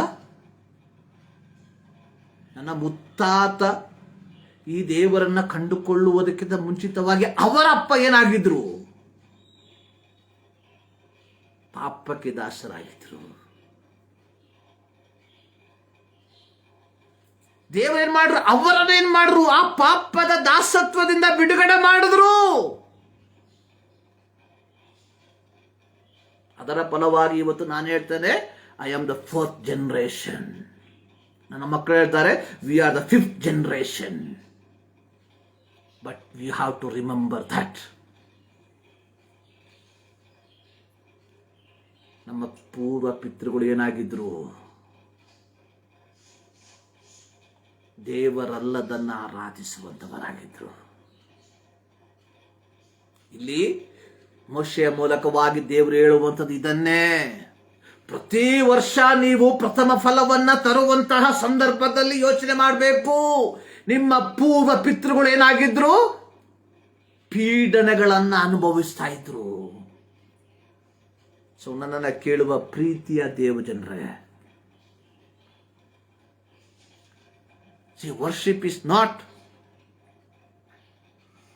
ನಾನಿವತ್ತು ಬೆಳಗ್ಗೆ ಒಂದು ಮಾತು ಹೇಳಿದೆ, ಆರಾಧನೆ ಅನ್ನುವಂಥದ್ದು ಸಮೃದ್ಧಿಯ ಆರಾಧನೆಯು ಪ್ರಾರಂಭವಾಗತಕ್ಕದ್ದು ಸಮೃದ್ಧಿಯ ಫಲವಾಗಿ ಅಲ್ಲ, ಬದಲಿಗೆ ಸ್ಮರಣೆಯಿಂದ. ಇವತ್ತು ಜನರು ದೇವರನ್ನು ಆರಾಧಿಸುವಂಥದ್ದು ಸಮೃದ್ಧಿಯ ಫಲವಾಗಿ, ಆದರೆ they will forget to remember where they are. ಯೋಚನೆ ಮಾಡಬೇಕು. ಮತ್ತೆ ಬದುಕಕ್ಕೋಸ್ಕರವಾಗಿ, ಲಾಭ ಮಾಡಕ್ಕೋಸ್ಕರವಾಗಿ ಇದನ್ನ ಹಿಡ್ಕೊಂಡ್ ಬಂದಿರೋರಿಗೆ ಇದ್ಯಾವುದು ಬಾಧಕ ಅಲ್ಲ. ಇವತ್ತು ನಾವು ಕಾಣುವಂಥದ್ದು ಇದನ್ನ ಹಿಡಿದವರಲ್ಲಿ 99% ಬದುಕಕ್ಕೋಸ್ಕರ ಬಂದಿರುವಂತವರು. ದೇವರು ಕರೆದು ಬಂದವರಲ್ಲ, ದೇವರನ್ನ ಕರ್ಕೊಂಡು ಬಂದಿರುವಂತವರು. ಅಂಥವರಿಗೆ ಇಂತಹ ಪ್ರಸಂಗಗಳು ಸ್ವಲ್ಪ ಇಷ್ಟ ಆಗೋದಿಲ್ಲ. We have to remember. ಕಾರಣ ನಮ್ಮ ದೇವರು ಈ ವಾಕ್ ವಿತ್ ಅಪ್ರೆಸ್ಡ್. ಸೊ ಎರಡನೇದು ನಮ್ಮೆಲ್ಲರಿಗೂ ಪರಿಚಯ ಇರುವಂಥದ್ದು ಯೋಹಾನನ ಸುವಾರ್ತೆ 4ನೇ ಅಧ್ಯಾಯ, ಸಮಾರ್ಯ ಸ್ತ್ರೀಯೊಳಗಿನ ಸಂಭಾಷಣೆ. ನೋಡಿ, ಯೇಸು ಸ್ವಾಮಿ ಸಮಾರ್ಯ ಪಟ್ಟಣವನ್ನ ಹಾದು ಹೋಗ್ತಾ ಇದ್ದಾನೆ. ನೋಡಿ, ಒಬ್ಬ ಯಹೂದ್ಯ ರಬಿ ಅಥವಾ ಒಬ್ಬ ಯಹೂದ್ಯ ಗುರು ಯಾವ ಕಾರಣಕ್ಕೂ ಏನ್ ಮಾಡಲ್ಲ, ಸಮಾರ್ಯ ಪಟ್ಟಣವನ್ನ ಹಾದು ಹೋಗೋದಿಲ್ಲ. ಒಬ್ಬ ಯಹೂದ್ಯನಿಗೆ ಸಂಬಂಧಿಸಿದಂತೆ ಸಮಾರ್ಯ ಅನ್ನುವಂಥದ್ದು ಔಟ್ಕ್ಯಾಸ್ಟೆಡ್. ಇವತ್ತು ನಮ್ಮ ಪಾರಂಪರ್ಯದಲ್ಲಿ ನಮಗೇನಿದೆ, ಜಾತಿ ವ್ಯವಸ್ಥೆ ಇದೆ, ಅನ್ಟಚಬಲ್. ಯಹೂದ್ಯರಿಗೆ ಸಂಬಂಧಿಸಿದಂತೆ ಸಮಾರ್ಯ ಪಟ್ಟಣ ಅನ್ನುವಂಥದ್ದು ಅನ್ಟಚಬಲ್. ನಾವು ನೋಡ್ತೇವೆ ಇಲ್ಲಿ 9ನೇ ವಾಕ್ಯ, ಯೋಹಾನ ಬರೆದ ಸುವಾರ್ತೆ 4ನೇ ಅಧ್ಯಾಯ 9ನೇ ವಾಕ್ಯ, ಯಹೂದ್ಯರಿಗೂ ಸಮಾರ್ಯರಿಗೂ ಬಳಕೆ ಇರಲಾಗಿ ಆ ಸಮಾರ್ಯದವಳು ಆತನಿಗೆ, ಯಹೂದ್ಯನಾದ ನೀನು ಸಮಾರ್ಯದವಳಾದ ನನ್ನನ್ನು ನೀರು ಬೇಡುವುದು ಹೇಗೆ? ಯಾಕಂದ್ರೆ ಒಬ್ಬ ಯಹೂದ್ಯನಿಗೆ ಅವನು ಮಾತ್ರ, ಬೇರೆ ಎಲ್ಲರೂ ಯಾರಾಗಿದ್ದಾರೆ? ಅನ್ಟಚಬಲ್. ಆದರೆ ಯೇಸು ಸ್ವಾಮಿ walk with the oppressed, untouchable ಎಂಬುದಾಗಿ ಹೇಳಿರುವಂತಹ ಜನರ ಮಧ್ಯದಲ್ಲಿ ಯೇಸು ಸ್ವಾಮಿ ಪ್ರಯಾಣ ಮಾಡ್ತಾ ಇದ್ದಾರೆ. ಅವರ್ ಗಾಡ್, ನಾನು ನೀನು ಆರಾಧಿಸುವಂತ ದೇವರು ಯಾರಾಗಿದ್ದಾನೆ? ದಮನಿತರೊಂದಿಗೆ ನಡೆಯುವಂತಹ ದೇವರು, ಪೀಡಿತರೊಂದಿಗೆ ನಡೆಯುವಂತಹ ದೇವರು. See what we can learn from this. So ಈ ಒಂದು ಭಾಗದಲ್ಲಿ ನಾವು ಏನು ಕಲಿಬಹುದು?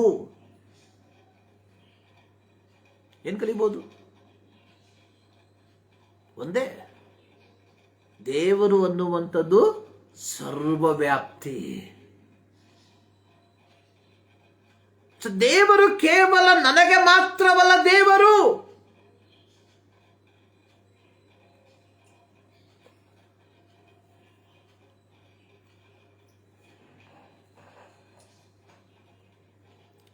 ಆತ ಸರ್ವರಿಗೂ ದೇವರಾಗಿದ್ದಾನೆ. ಸೊ ಹೀಗಾಗಿ ಹೊಸ ಒಡಂಬಡಿಕೆಯ ದೇವಜನರಾದ ನಾವುಗಳು ಏನು ಮಾಡಬೇಕು? So what is our responsibility? ಪಾರಂಪರ್ಯವನ್ನು ಹೇಳ್ಕೊಂಡು ಕೂತ್ಕೊಂಡ್ಬಿಟ್ರೆ ಸಾಕ? ಆಸ್ ವಿ ಡೂ, ನಾವೇನು ಮಾಡಬೇಕು? We should walk with oppressed. ದಮನಿತರೊಂದಿಗೆ ನಾವು ಪ್ರಯಾಣಿಸಬೇಕು ಅಂತ ಹೇಳಿದ್ರೆ, ಸೊ ದೇವರು ನಮ್ಮನ್ನ ಈ ಲೋಕದಲ್ಲಿ ಏನಾಗಿ ಇಟ್ಟಿದ್ದಾನೆ? ಬೆಳಕಾಗಿ ಇಟ್ಟಿದ್ದಾನೆ.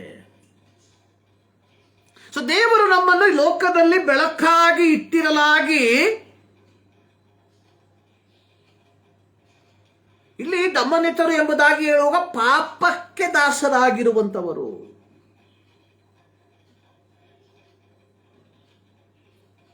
ದೇವರು ನಮ್ಮನ್ನು ಲೋಕದಲ್ಲಿ ಬೆಳಕಾಗಿ ಇಟ್ಟಿರಲಾಗಿ ನಾವೇನ್ ಮಾಡಬೇಕು? ಪಾಪಕ್ಕೆ ದಾಸರಾಗಿರುವಂತವರನ್ನ ಏನ್ ಮಾಡಬೇಕು? ಕ್ರಿಸ್ತನ ಬೆಳಕಿನೆಡೆಗೆ ಕರೆತರುವಂತವರಾಗಿರ್ಬೇಕು. ಸೊ ನಾವು ನೆನೆಸಿರುವಂಥದ್ದು ಭಾನುವಾರ ಎಲ್ಲರೂ ಹೋಗ್ಬೇಕು, ಕುತ್ಕೊಬೇಕು, ಕೈ ಹೊಡಿಬೇಕು, ಕೈ ಮೇಲೆ ಕೆತ್ತಬೇಕು, ಅಲ್ಲೆಲ್ಲಿ ಹೇಳಬೇಕು, ಸ್ತೋತ್ರ ಹೇಳಬೇಕು, ಜಾಗ ಖಾಲಿ ಮಾಡಬೇಕು. ಇಲ್ಲಿಗೆ ನಮ್ಮ ಆರಾಧನೆ ಮುಕ್ತಾಯ ಆಗುತ್ತೆ. ಯಾರಿಗೆ ಬೇಕಿದು? ನೀನು ನಾನು ಅಲ್ಲಿ ಹೋಗ್ಬಿಟ್ಟು ಕೈ ಹೊಡಿಲ್ಲ ಅಂದ್ರೆ ಆ ಎಪ್ಪರಿಗೆ ಕಡಿಮೆ ಆಗುತ್ತಾ? ಸೊ ನಾವು ನೆನೆಸಿರುವಂಥದ್ದು ಈ ರೀತಿಯಾಗಿ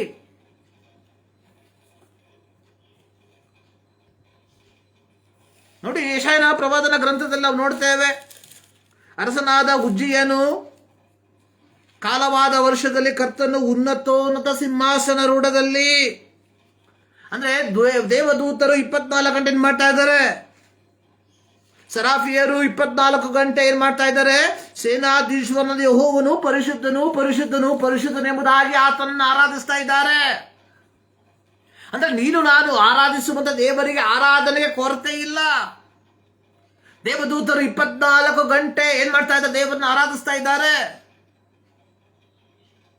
ಆದರೆ ದೇವದೂತರಿಗೂ ಇಲ್ಲದೆ ಇರುವಂತಹ ಭಾಗ್ಯ ದೇವರು ಅನಿಕೊಟ್ಟಿದ್ದಾನೆ. ಅದೇನ್ ಗೊತ್ತಾ? ಕ್ರಿಸ್ತನ ಪ್ರತಿರೂಪವಾಗಿ ಈ ಲೋಕದಲ್ಲಿ ಜೀವಿಸುವುದಕ್ಕೆ. ಅದು ದೇವದೂತರಿಗಿಲ್ಲ ಆ ಭಾಗ್ಯ, ಆದ್ರೆ ನನಗಿದೆ. ಆಗ ನಾನೇನ್ ಮಾಡಬೇಕು? ಪಾಪದಲ್ಲಿ ಬಿದ್ದಿರುವಂತವರಿಗೆ ಬೆಳಕಾಗಿ ಮಾರ್ಪಡಬೇಕು. ಇದು ದೇವರು ನಮಗೆ ಕೊಡುವಂತಹ ಸಂದೇಶ. ನೋಡಿ, ಯೇಸು ಸ್ವಾಮಿ ಏನ್ ಮಾಡು? ಸಮಾರ್ಯ ಪಟ್ಟಣವನ್ನ ಪ್ರವೇಶಿಸಿದ. ಏನಕ್ಕೆ ಪ್ರವೇಶ ಮಾಡಿದ್ದು? ನೋಡಿ, ಸಮಾರ್ಯ ಸ್ತ್ರೀ ಅನ್ನುವಂಥ ಈ ಸ್ತ್ರೀ, ಪ್ರತ್ಯೇಕವಾಗಿ ಈ ಸ್ತ್ರೀ ಸಮಾಜದಿಂದ ಧಿಕ್ಕರಿಸಲ್ಪಟ್ಟವಳಾಗಿದ್ಲು. ಆ ಸ್ತ್ರೀಯ ಮೂಲಕವಾಗಿ ಸಮಾರ್ಯ ಪಟ್ಟಣದಲ್ಲಿ ದೇವರು ಏನ್ ಮಾಡಿದ್ರು? ಸತ್ಯ ಸುವಾರ್ತೆಯನ್ನ ತಲುಪಿಸುವಂತೆ ಮಾಡಿದ್ರು. ಈ ಅಧ್ಯಾಯವನ್ನು ಓದ್ಬೇಕಾದ್ರೆ ಗೊತ್ತಾಗ್ತದೆ ನಿಮಗೆ. ಎಲ್ಲವನ್ನ ಓದೋದಕ್ಕೆ ಸಮಯ ಇಲ್ಲ. ದಯವಿಟ್ಟು ಕಲಿಯಕ್ಕೆ ಆಸೆ ಇದ್ರೆ ಆಮೇಲೆ ಓದ್ಕೊಳ್ಳಿ. ನೋಡಿ, 39ನೇ ವಾಕ್ಯ ಹೇಳ್ತಾ ಇದೆ, ಆ ಹೆಂಗಸಿನ ಮಾತಿನ ಮೇಲೆ ಆ ಊರಿನ ಸಮಾರ್ಯರಲ್ಲಿ ಅನೇಕರು ಆತನನ್ನ ನಂಬುವವರಾದರು. ದೇವರು ಆಕೆಯ ಸಂಗಡ ಏನ್ ಮಾಡಿದ್ರು? ಸ್ವಲ್ಪ ಸಮಯ ಮಾತನಾಡಿದ್ರು, ಜಾಸ್ತಿ ಹೊತ್ತಿನ ಮಾತಾಡಲಿಲ್ಲ. ಯೇಸು ಸ್ವಾಮಿ ಆಕೆಯ ಸಂಗಡ ಸ್ವಲ್ಪ ಹೊತ್ತು ಮಾತಾಡಿದ್ದು ಆಕೆಯ ಜೀವಿತದಲ್ಲಿ ಪರಿವರ್ತನೆಗೆ ಕಾರಣವಾಗಿ ಮಾರ್ಪಡ್ತು. ಮನ ಪರಿವರ್ತನೆಗೆ ಕಾರಣವಾಗಿ ಮಾರ್ಪಡ್ತು. ಆಕೆ ಏನ್ ಮಾಡಿದ್ಲು? ಊರಿಗೆ ಹೋಗ್ಬಿಟ್ಟು ತಾನು ಕೇಳಿಸಿಕೊಂಡದ್ದನ್ನ ತಿಳಿಯಪಡಿಸಿದ್ಲು. ಆಕೆಯ ಮಾತನ್ನ ಕೇಳಿದಾಗ ಊರೆಲ್ಲ ಓಡ್ ಬಂದ್ರು. ಯಾಕೆಂದ್ರೆ ಆಕೆಯ ಕುರಿತಾಗಿ ಊರರಿಗೆ ಗೊತ್ತು. ಆಕೆ ಹೇಳ್ತಾ ಇದ್ರೆ, ನನ್ನ ಜೀವಿತವನ್ನ ಸಂಪೂರ್ಣವಾಗಿ ಆತ ಏನ್ ಮಾಡ್ದ ಹೇಳ್ಬಿಟ್ಟಿದ್ದಾನೆ. ಸೊ ದೇ ರ್ಯಾನ್, ಎಲ್ಲ ಓಡ್ ಬಂದ್ರು.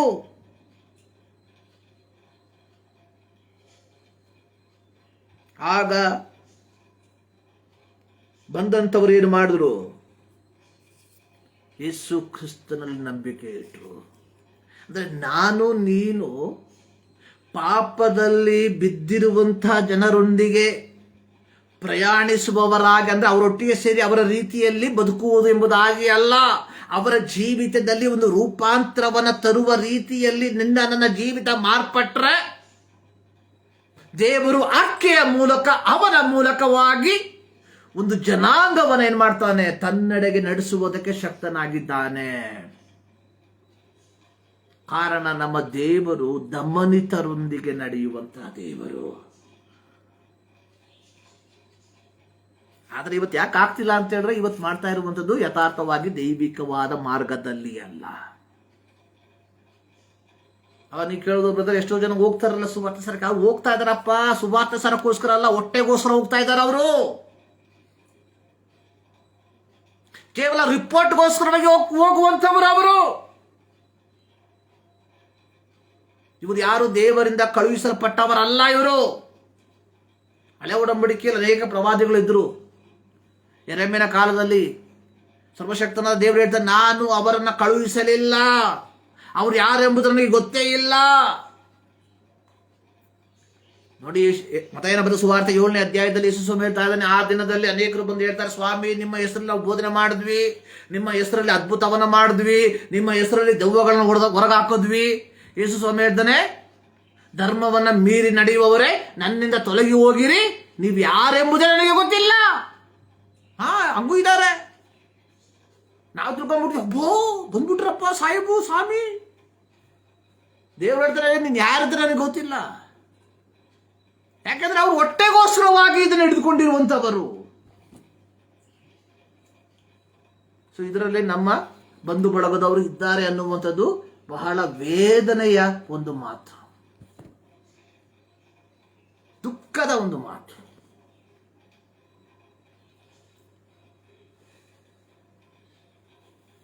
ಪ್ರೀತಿಯ ದೇವಜನರೇ,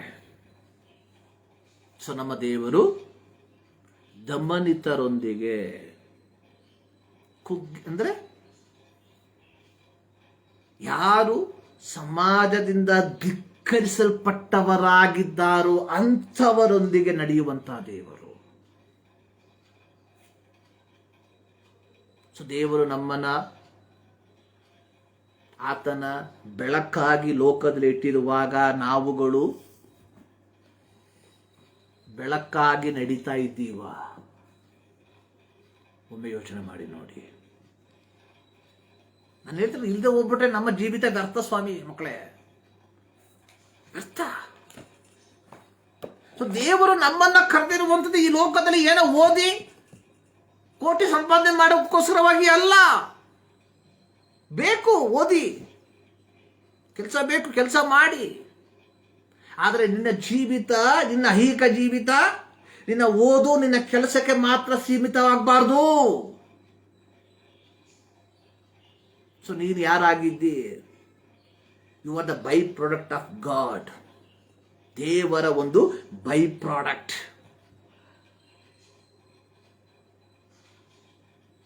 ಸೊ ಈ ಒಂದು ಪ್ರಾಡಕ್ಟ್ಗೆ ಏನಿರಬೇಕು? ಗ್ಯಾರಂಟಿ ಇರಬೇಕು. ಇಲ್ಲಿ ತನಕ ಗ್ಯಾರಂಟಿ ಇರಬೇಕು, ಲೈಫ್ ಲಾಂಗ್ ಗ್ಯಾರಂಟಿ. ಲೋಕದಲ್ಲಿ ಯಾವ ಪ್ರಾಡಕ್ಟ್ಗೂ ಲೈಫ್ ಲಾಂಗ್ ಗ್ಯಾರಂಟಿ ಇಲ್ಲ. 5 ವರ್ಷ ಗ್ಯಾರಂಟಿ, 3 ವರ್ಷ ಗ್ಯಾರಂಟಿ, 1 ವರ್ಷ ಗ್ಯಾರಂಟಿ ಅಷ್ಟೇ. ಅದಾದ್ಮೇಲೆ ಏನಾಗುತ್ತೆ? ಈ ಗ್ಯಾರಂಟಿ ಮುಗಿದೋಗುತ್ತೆ. ಅದು ದೇವರು ನಿನ್ನನ್ನ ನನ್ನನ್ನ ಈ ಲೋಕಕ್ಕೆ ಬೈ ಪ್ರಾಡಕ್ಟ್ ಆಗಿ ಕಳಿಸಿರುವಂಥದ್ದು. From my birth till my end ಏನಾಗಿರ್ಬೇಕು? ಗ್ಯಾರಂಟಿ ಆಗಿರ್ಬೇಕು. ಗ್ಯಾರಂಟಿನ ಇಲ್ಲಿ ತನಕ ನಮ್ಮ ಜೀವಿತ ಕರೆಕ್ಟಾಗಿ ದೇವರ ನಾಮದ ಮಹಿಮೆಗೆ ಬೆಳಕಾಗಿ ಮಾರ್ಪಟ್ಟಿದೀಯಾ? ಸೊ ಇಲ್ಲದೆ ಹೋದ್ರೆ we are not walking with our first ಅರ್ಥ ಅಷ್ಟೇ ಮುಗಿತು. So we have to walk. So ದೇವರು ಬಂದಿರುವುದು ಯಾರಿಗೋಸ್ಕರ? ನೋಡಿ, ಒಂದೇ ಒಂದು ಉದಾಹರಣೆ, ಫಿಲೋಮೋನ ಯಾರಾಗಿದ್ದ? Is a church leader. So ಅವನ ಮನೆಯಲ್ಲಿ ಯಾರಿದ್ದ? ಒಬ್ಬ ಒನೇಸಿಮಸ್ ಎಂಬ ಒಬ್ಬ ದಾಸನಿದ್ದ. ಈ ದಾಸ ಏನ್ ಮಾಡ್ದ? ಫಿಲೋಮೋನನ ಮನೆಯಿಂದ ಕೆಲವು ಬೆಳೆ ಬಾಳುವ ವಸ್ತುಗಳನ್ನು ಕತ್ಕೊಂಡು ಓಡೋಗ್ಬಿಟ್ಟ. ಸೊ ಅಂದಿನ ನಿಯಮದ ಪ್ರಕಾರವಾಗಿ ಯಜಮಾನನಿಗೆ ಅಂದ್ರೆ ಒನೇಸಿಮೋಸನಿಗೆ ಫಿಲೋಮೋನನಿಗೆ ಒನೇಸಿಮೋಸನನ್ನು ಕೊಲ್ಲುವುದಕ್ಕೆ ಅಧಿಕಾರ ಇದೆ. ಆದರೆ ಈ ಒನೇಸಿಮೋಸ ಯಾರ ಬಳಿಗೆ ಸೇರ್ಕೊಂಡ? ಪೌಲನ ಕೈಯಲ್ಲಿ ಸಿಕ್ಕಾಕೊಂಡ. ಪೌಲ ಒನೇಸಿಮನನ್ನ ಏನ್ ಮಾಡಿದ್ರು? ಕ್ರಿಸ್ತನೆಡೆಗೆ ನಡೆಸ್ತಾ, ಸೊ ನಂತರವಾಗಿ ಅವನನ್ನು ತಿರುಗಿ ಫಿಲೋಮನನ್ನ ಬಳಿಗೆ ಕಳಿಸ್ತಾ ಇದ್ದಾನೆ. ಕಳಿಸುವ ಸಂದರ್ಭದಲ್ಲಿ ಹೇಳುವಂಥದ್ದು, ಇವನನ್ನು ದಾಸನಾಗಿ ಅಲ್ಲ ಸಹೋದರನನ್ನಾಗಿ ಸ್ವೀಕಾರ ಮಾಡು ಅಂತ ಹೇಳ್ಬಿಟ್ಟು ಕೆಲಸ ಮಾಡಿಸ್ಬಾರ್ದು ಎಂಬುದಾಗಿ ಅಲ್ಲ. ಅನೇಕ ದಾಸರು ಯೋಚನೆ ಮಾಡ್ತಾರೆ, ಹಬ್ಬ ನಿನ್ನ ನಾವು ಕೆಲಸ ಮಾಡೋ ಅವಶ್ಯಕತೆ ಇಲ್ಲ, ನಾವು ಇವ್ರ ಮಕ್ಕಳಾಗ್ಬಿಡೋಣ. ಹಂಗಲ್ಲ. ಥೆಸಲೋನಿಕ ಪತ್ರಿಕೆಯಲ್ಲಿ ಪೌಲ ಹೇಳ್ತಾ ಇದ್ದಾನೆ, ಏನು ಹೇಳ್ತಾ ಇದ್ದಾನೆ? ಥೆಸಲೋನಿಕ ಪತ್ರಿಕೆಯಲ್ಲಿ ಪೌಲ ಹೇಳಿರುವಂಥದ್ದೇನು? ಕೊಲೊಸ್ಸೆ ಪತ್ರಿಕೆಯಲ್ಲಿ ಪೌಲ ಹೇಳಿರುವಂಥದ್ದೇನು? ಯಜಮಾನ್ರೇ,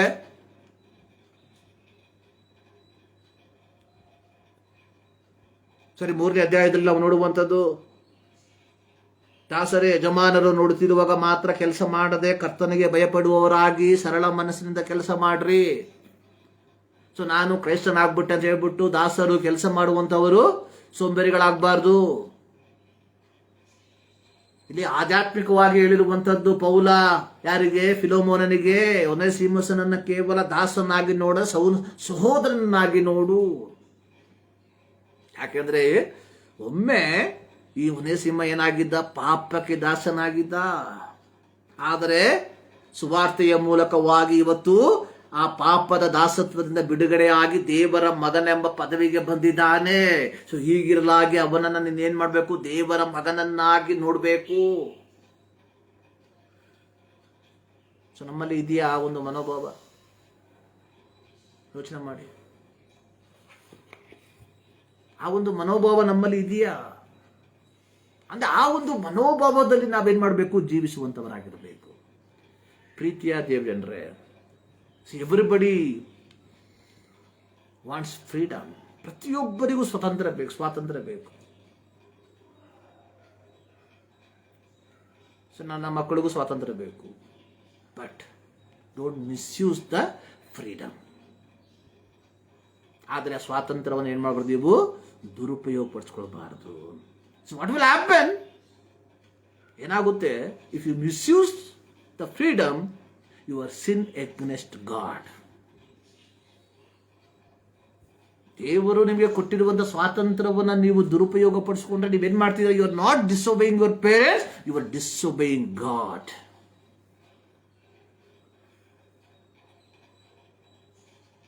ಪ್ರೀತಿಯ ದೇವಜನರೇ, let us examine our life.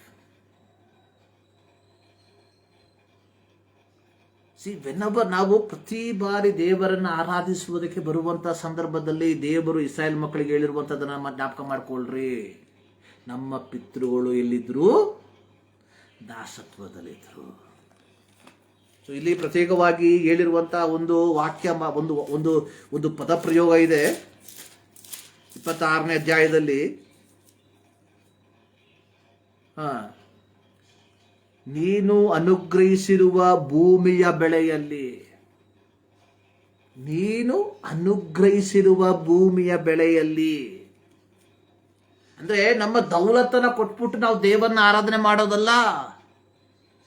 So ಕೆಲವೊಮ್ಮೆ ನೀನು ಸಮಾಜದಲ್ಲಿ ಒಂದು ಉನ್ನತವಾದ ಶ್ರೇಣಿಯಲ್ಲಿ ಇರಬಹುದು. ಸೊ ಅದರಿಂದ ದುಡ್ಡನ್ನ ಕೊಟ್ಟು ದೇವರನ್ನ ಆರಾಧನೆ ಮಾಡಬೇಡ. ಈ ದುಡ್ಡಿಗೆ ಕಾರಣಕರ್ತ ಯಾರು? ಇಸ್ರಾಯೇಲ್ ಮಕ್ಕಳಿಗೆ ಕಾನಾ ದೇಶವನ್ನು ಕೊಡುವುದಕ್ಕೆ ಯಾರು ಕಾರಣಕರ್ತ? ದೇವರು. ಆದುದರಿಂದ ಅವ್ರು ಹೇಳ್ಬೇಕು, ಅವ್ರು ಈ ರೀತಿಯಾಗಿ ಹೇಳ್ಬೇಕು, ನೀನು ಕೊಟ್ಟಿರುವ, ನೀನು ಅನುಗ್ರಹಿಸಿರುವ ಭೂಮಿಯ ಬೆಳೆಯಲ್ಲಿ. ಅದೇ ಹೇಳ್ತಾರೆ, ದೇವರು ಆಯುಷ್ ಕೊಡದೆ ಹೋಗ್ಬಿಟ್ರೆ ಏನ್ ಮಾಡ್ತೀರಾ?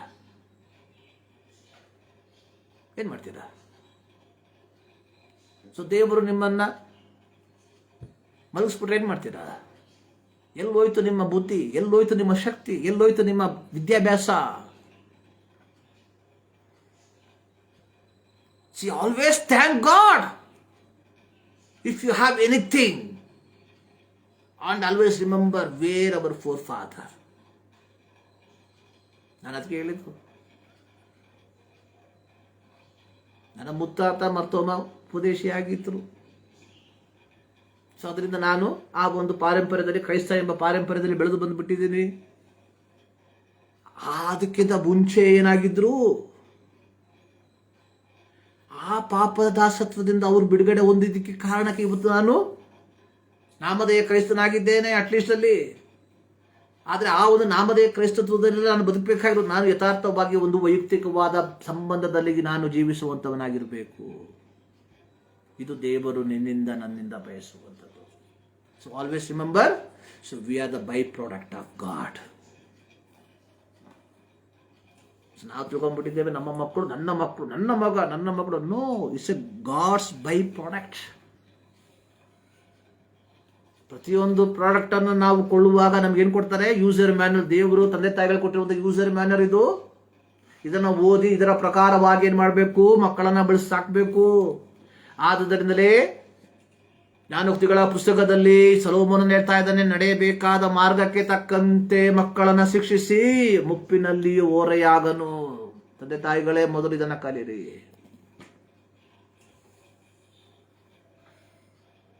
ಅಂತ ಹೇಳ್ಬಿಟ್ಟು ಅಲ್ಲಿ ಇಲ್ಲಿ ವಾಕ್ಯ ತಗೊಂಡ್ಬಿಟ್ಟು ಆಶೀರ್ವಾದಕ್ಕೋಸ್ಕರ ನೋಡಕ್ ಹೋಗ್ಬೇಡಿ. ಒಂದು ವಿಚಾರ ಅವನು ಹೇಳ್ತಾನೆ, ಇಂದಿನ ಕ್ರೈಸ್ತರು ಮಾಡಬೇಕಾಗಿರೋದು ಫಸ್ಟ್ ವಿ ಹ್ಯಾವ್ ಟು ಏನ್ ಮಾಡಬೇಕು? Delete everything whatever you learn. ಇದುವರೆಗೂ ನಾವು ಏನೇನು ಕಲ್ತಿದ್ವಿ ಎಲ್ಲವನ್ನ ಡಿಲೀಟ್ ಮಾಡಬೇಕು. ಸೊ ನಾವು ನಮ್ಮ ಫೋನನ್ನು ಕೊಡ್ತೇವೆ ಏನು ಮಾಡೋಕ್ಕೆ? ಇದು ಮಾಡೋಕ್ಕೆ, ಬೂಸ್ಟ್ ಮಾಡೋಕ್ಕೆ. ಆಗ ನಾವು ಹೇಳ್ತೀವಿ ಹಳೆ ಫೋಟೋ ಹೋಗಬಾರ್ದು. ರೀಬೂಟ್ ಮಾಡೋಕ್ಕೆ ನಾವು ಕೊಡ್ಬೇಕಾದ್ರೆ ನಾವು ಹೇಳ್ತೀವಿ ಹಳೇದೆಲ್ಲ ಅಲ್ಲೇ ಇರಬೇಕು. ಆದರೆ ನಮ್ಮ ಜೀವಿತದಲ್ಲಿ ಹಳೇದು ಹಿಡ್ಕೊಂಡ್ಬಿಟ್ಟು ರೀಬೂಟ್ ಮಾಡೋಕ್ಕಾಗಲ್ಲ. ಸೊ ನೀನು ನಾನು ಯಥಾರ್ಥವಾಗಿ ಕ್ರೈಸ್ತನಾಗಿ ಬದುಕಬೇಕಾದ್ರೆ we have to reboot everything. ಹಳೇದೆಲ್ಲ ಕಿತ್ತಿಸಬೇಕು. ಇಲ್ಲಿ ತನಕ ನಾವು ಕೇಳಿದೆಲ್ಲವನ್ನ ಕಿತ್ತಿಸಬೇಕು. ಕಾಣಿಕೆ ಕೊಟ್ಟರೆ ಆಶೀರ್ವಾದ ಸಿಕ್ಕುತ್ತೆ, ದಶಮ ಕೊಟ್ಟರೆ ಆಶೀರ್ವಾದ ಸಿಕ್ಕುತ್ತೆ, 1000 ಸ್ತುತಿ ಹೇಳಿದ್ರೆ ಮಣ್ಣು ಸಿಕ್ಕುತ್ತೆ, 1000 ಸ್ತುತಿ 10,000 ಸ್ತುತಿ ಏನೇನು ಬಂದಿದೆ ಇವತ್ತು? ಕರ್ಮನಾಯಿತು, ಮಂತ್ರನಾಯಿತು, ಒಂದೊಂದು ಎದುರೊಳ್ತಾವೆ. ಅದರಿಂದ ಹೋಗಕ್ಕೆ ಮೂರ್ಖರಾದ ಜನರಿದ್ದಾರೆ. ಎಲ್ಲ ಕಿತ್ತಿಸಿರಿ, ಹಳೆದಲ್ಲ. From the beginning God created ಇಂದ ಓದಕ್ಕೆ ಶುರು ಮಾಡ್ಕೊಳ್ಳಿ. ಸೊ ಅವರ್ ಗಾಡ್, ನಮ್ಮ ದೇವರು, ವಾಕಿಂಗ್ ವಿತ್ ಆಪ್ರೆಸ್ಡ್. ಆತನು ದಮನಿತರೊಂದಿಗೆ ನಡೆದಂತಹ ದೇವರು. ನಮ್ಮ ಪೂರ್ವ ಪಿತೃಗಳು ದಮನಿತರಾಗಿದ್ರು. ಅವರೊಂದಿಗೆ ನಡೆದದರ ಫಲವಾಗಿ ಇವತ್ತು ನಾವು ದೇವರ ಮಕ್ಕಳಾಗಿದ್ದೇವೆ. ಸೊ ಹೀಗಿರಲಾಗಿ ನೀನು ನಾನು ದೇವರನ್ನು ಆರಾಧನೆ ಮಾಡುವಂಥ ಸಂದರ್ಭದಲ್ಲಿ ಹೇಳಬೇಕು, ದೇವರೇ, ನಮ್ಮ ಪಿತೃಗಳಿಗೆ ನೀನು ವಾಗ್ದಾನ ಮಾಡಿದ ರೀತಿಯಲ್ಲಿ ನೀನು ಕೊಟ್ಟಂತಹ ಸ್ಥಳದಲ್ಲಿ ವಾಸ ಮಾಡ್ತಾ ಇದ್ದೇವೆ. ನಮ್ಮ ಆರಾಧನೆಯನ್ನು ಅಂಗೀಕರಿಸು. ಆಗ ಮಾತ್ರ ನಾವು ದೇವರ ಮಕ್ಕಳಾಗಿ ಒಂದು ಯಥಾರ್ಥವಾದ ಕ್ರೈಸ್ತ ಜೀವಿತವನ್ನು ಜೀವಿಸುವುದಕ್ಕೆ ಸಾಧ್ಯ. ಪ್ರಾರ್ಥನೆ ಮಾಡೋಣ. ಸರ್ವಶಕ್ತನಾದ ದೇವರೇ, ಮತ್ತು ನಾವರ್ತಿ ನಮ್ಮನ್ನು ನಿಮ್ಮ ಸನ್ನಿಧಾನಕ್ಕೆ ಸಮರ್ಪಿಸ್ತಾ ಇದ್ದೇವೆ. ನಿಮ್ಮ ವಾಕ್ಯದ ಮೂಲಕ ನಮ್ಮ ಸಂಗಡ ಮಾತನಾಡಿದ್ದಕ್ಕಾಗಿ ಸ್ತೋತ್ರ. ವಾಕ್ಯದ ಗುಣಾರ್ಥಗಳನ್ನು ತಿಳಿಯಪಡಿಸಿದ್ದಕ್ಕಾಗಿ ಸ್ತೋತ್ರ. ದಮನಿತರೊಂದಿಗೆ ನಡೆದಂಥ ದೇವರು ನೀನು. ಹೌದು ಕರ್ತನೆ, ನಮ್ಮನ್ನು ಈ ಲೋಕದಲ್ಲಿ ಇಟ್ಟಿರುವಾಗ ನಾವು ಸಹ ಕರ್ತನೆ ಪಾಪಕ್ಕೆ ದಾಸರಾಗಿ ಪಾಪದಲ್ಲಿ ಜೀವಿಸುವಂಥವರಿಗೆ ಕರ್ತನೆ ಒಂದು ಬೆಳಕಾಗಿ ನಮ್ಮನ್ನು ಮಾರ್ಪಡಿಸಿ ಎಂಬುದಾಗಿ ನಾವು ಪ್ರಾರ್ಥಿಸ್ತಾ ಇದ್ದೇವೆ. ಅನೇಕ ಸ್ಥಳಗಳಲ್ಲಿ ನಮ್ಮನ್ನು ಹಾಕಿದ್ದೀಯಾ. ಹಾಕಿರುವ ಜಾಗಗಳಲ್ಲಿ ಕರ್ತನೆ ಕೇವಲ ಮಾತುಗಳ ಮೂಲಕವಾಗಿ ಎಲ್ಲ ಕ್ರಿಯೆಗಳ ಮೂಲಕವಾಗಿ ಕ್ರಿಸ್ತನ ಸುವಾರ್ತೆಯನ್ನು ಸಾರುವಂತೆ ಕೃಪೆ ಮಾಡು. ಯೇಸು ಕ್ರಿಸ್ತನ ಬುಧನಾಮದಲ್ಲಿ ಬಿಡುತ್ತೇವೆ ನಮ್ಮ ಪ್ರೀತಿಯ ತಂದೆ. ನಮ್ಮ ಕರ್ತನಾದ ಯೇಸು ಕ್ರಿಸ್ತನ ಕೃಪೆ, ತಂದೆಯಾದ ದೇವರ ಪ್ರೀತಿ, ಪವಿತ್ರಾತ್ಮನ ನ್ಯೂನತೆ ನಮ್ಮೆಲ್ಲರ ಸಂಗಡ ಸದಾಕಾಲವೂ ನೆಲೆಗೊಂಡಿರಲಿ. ಆಮೇಲೆ ನಿಮ್ಮ ಜಾನೆಯಲ್ಲಿ ವಚನಾವರ್ತಿ ದೇವರು ನಿಮ್ಮೆಲ್ಲರನ್ನ ಧಾರಾಳವಾಗಿ ಆಶೀರ್ವದಿಸಲಿ.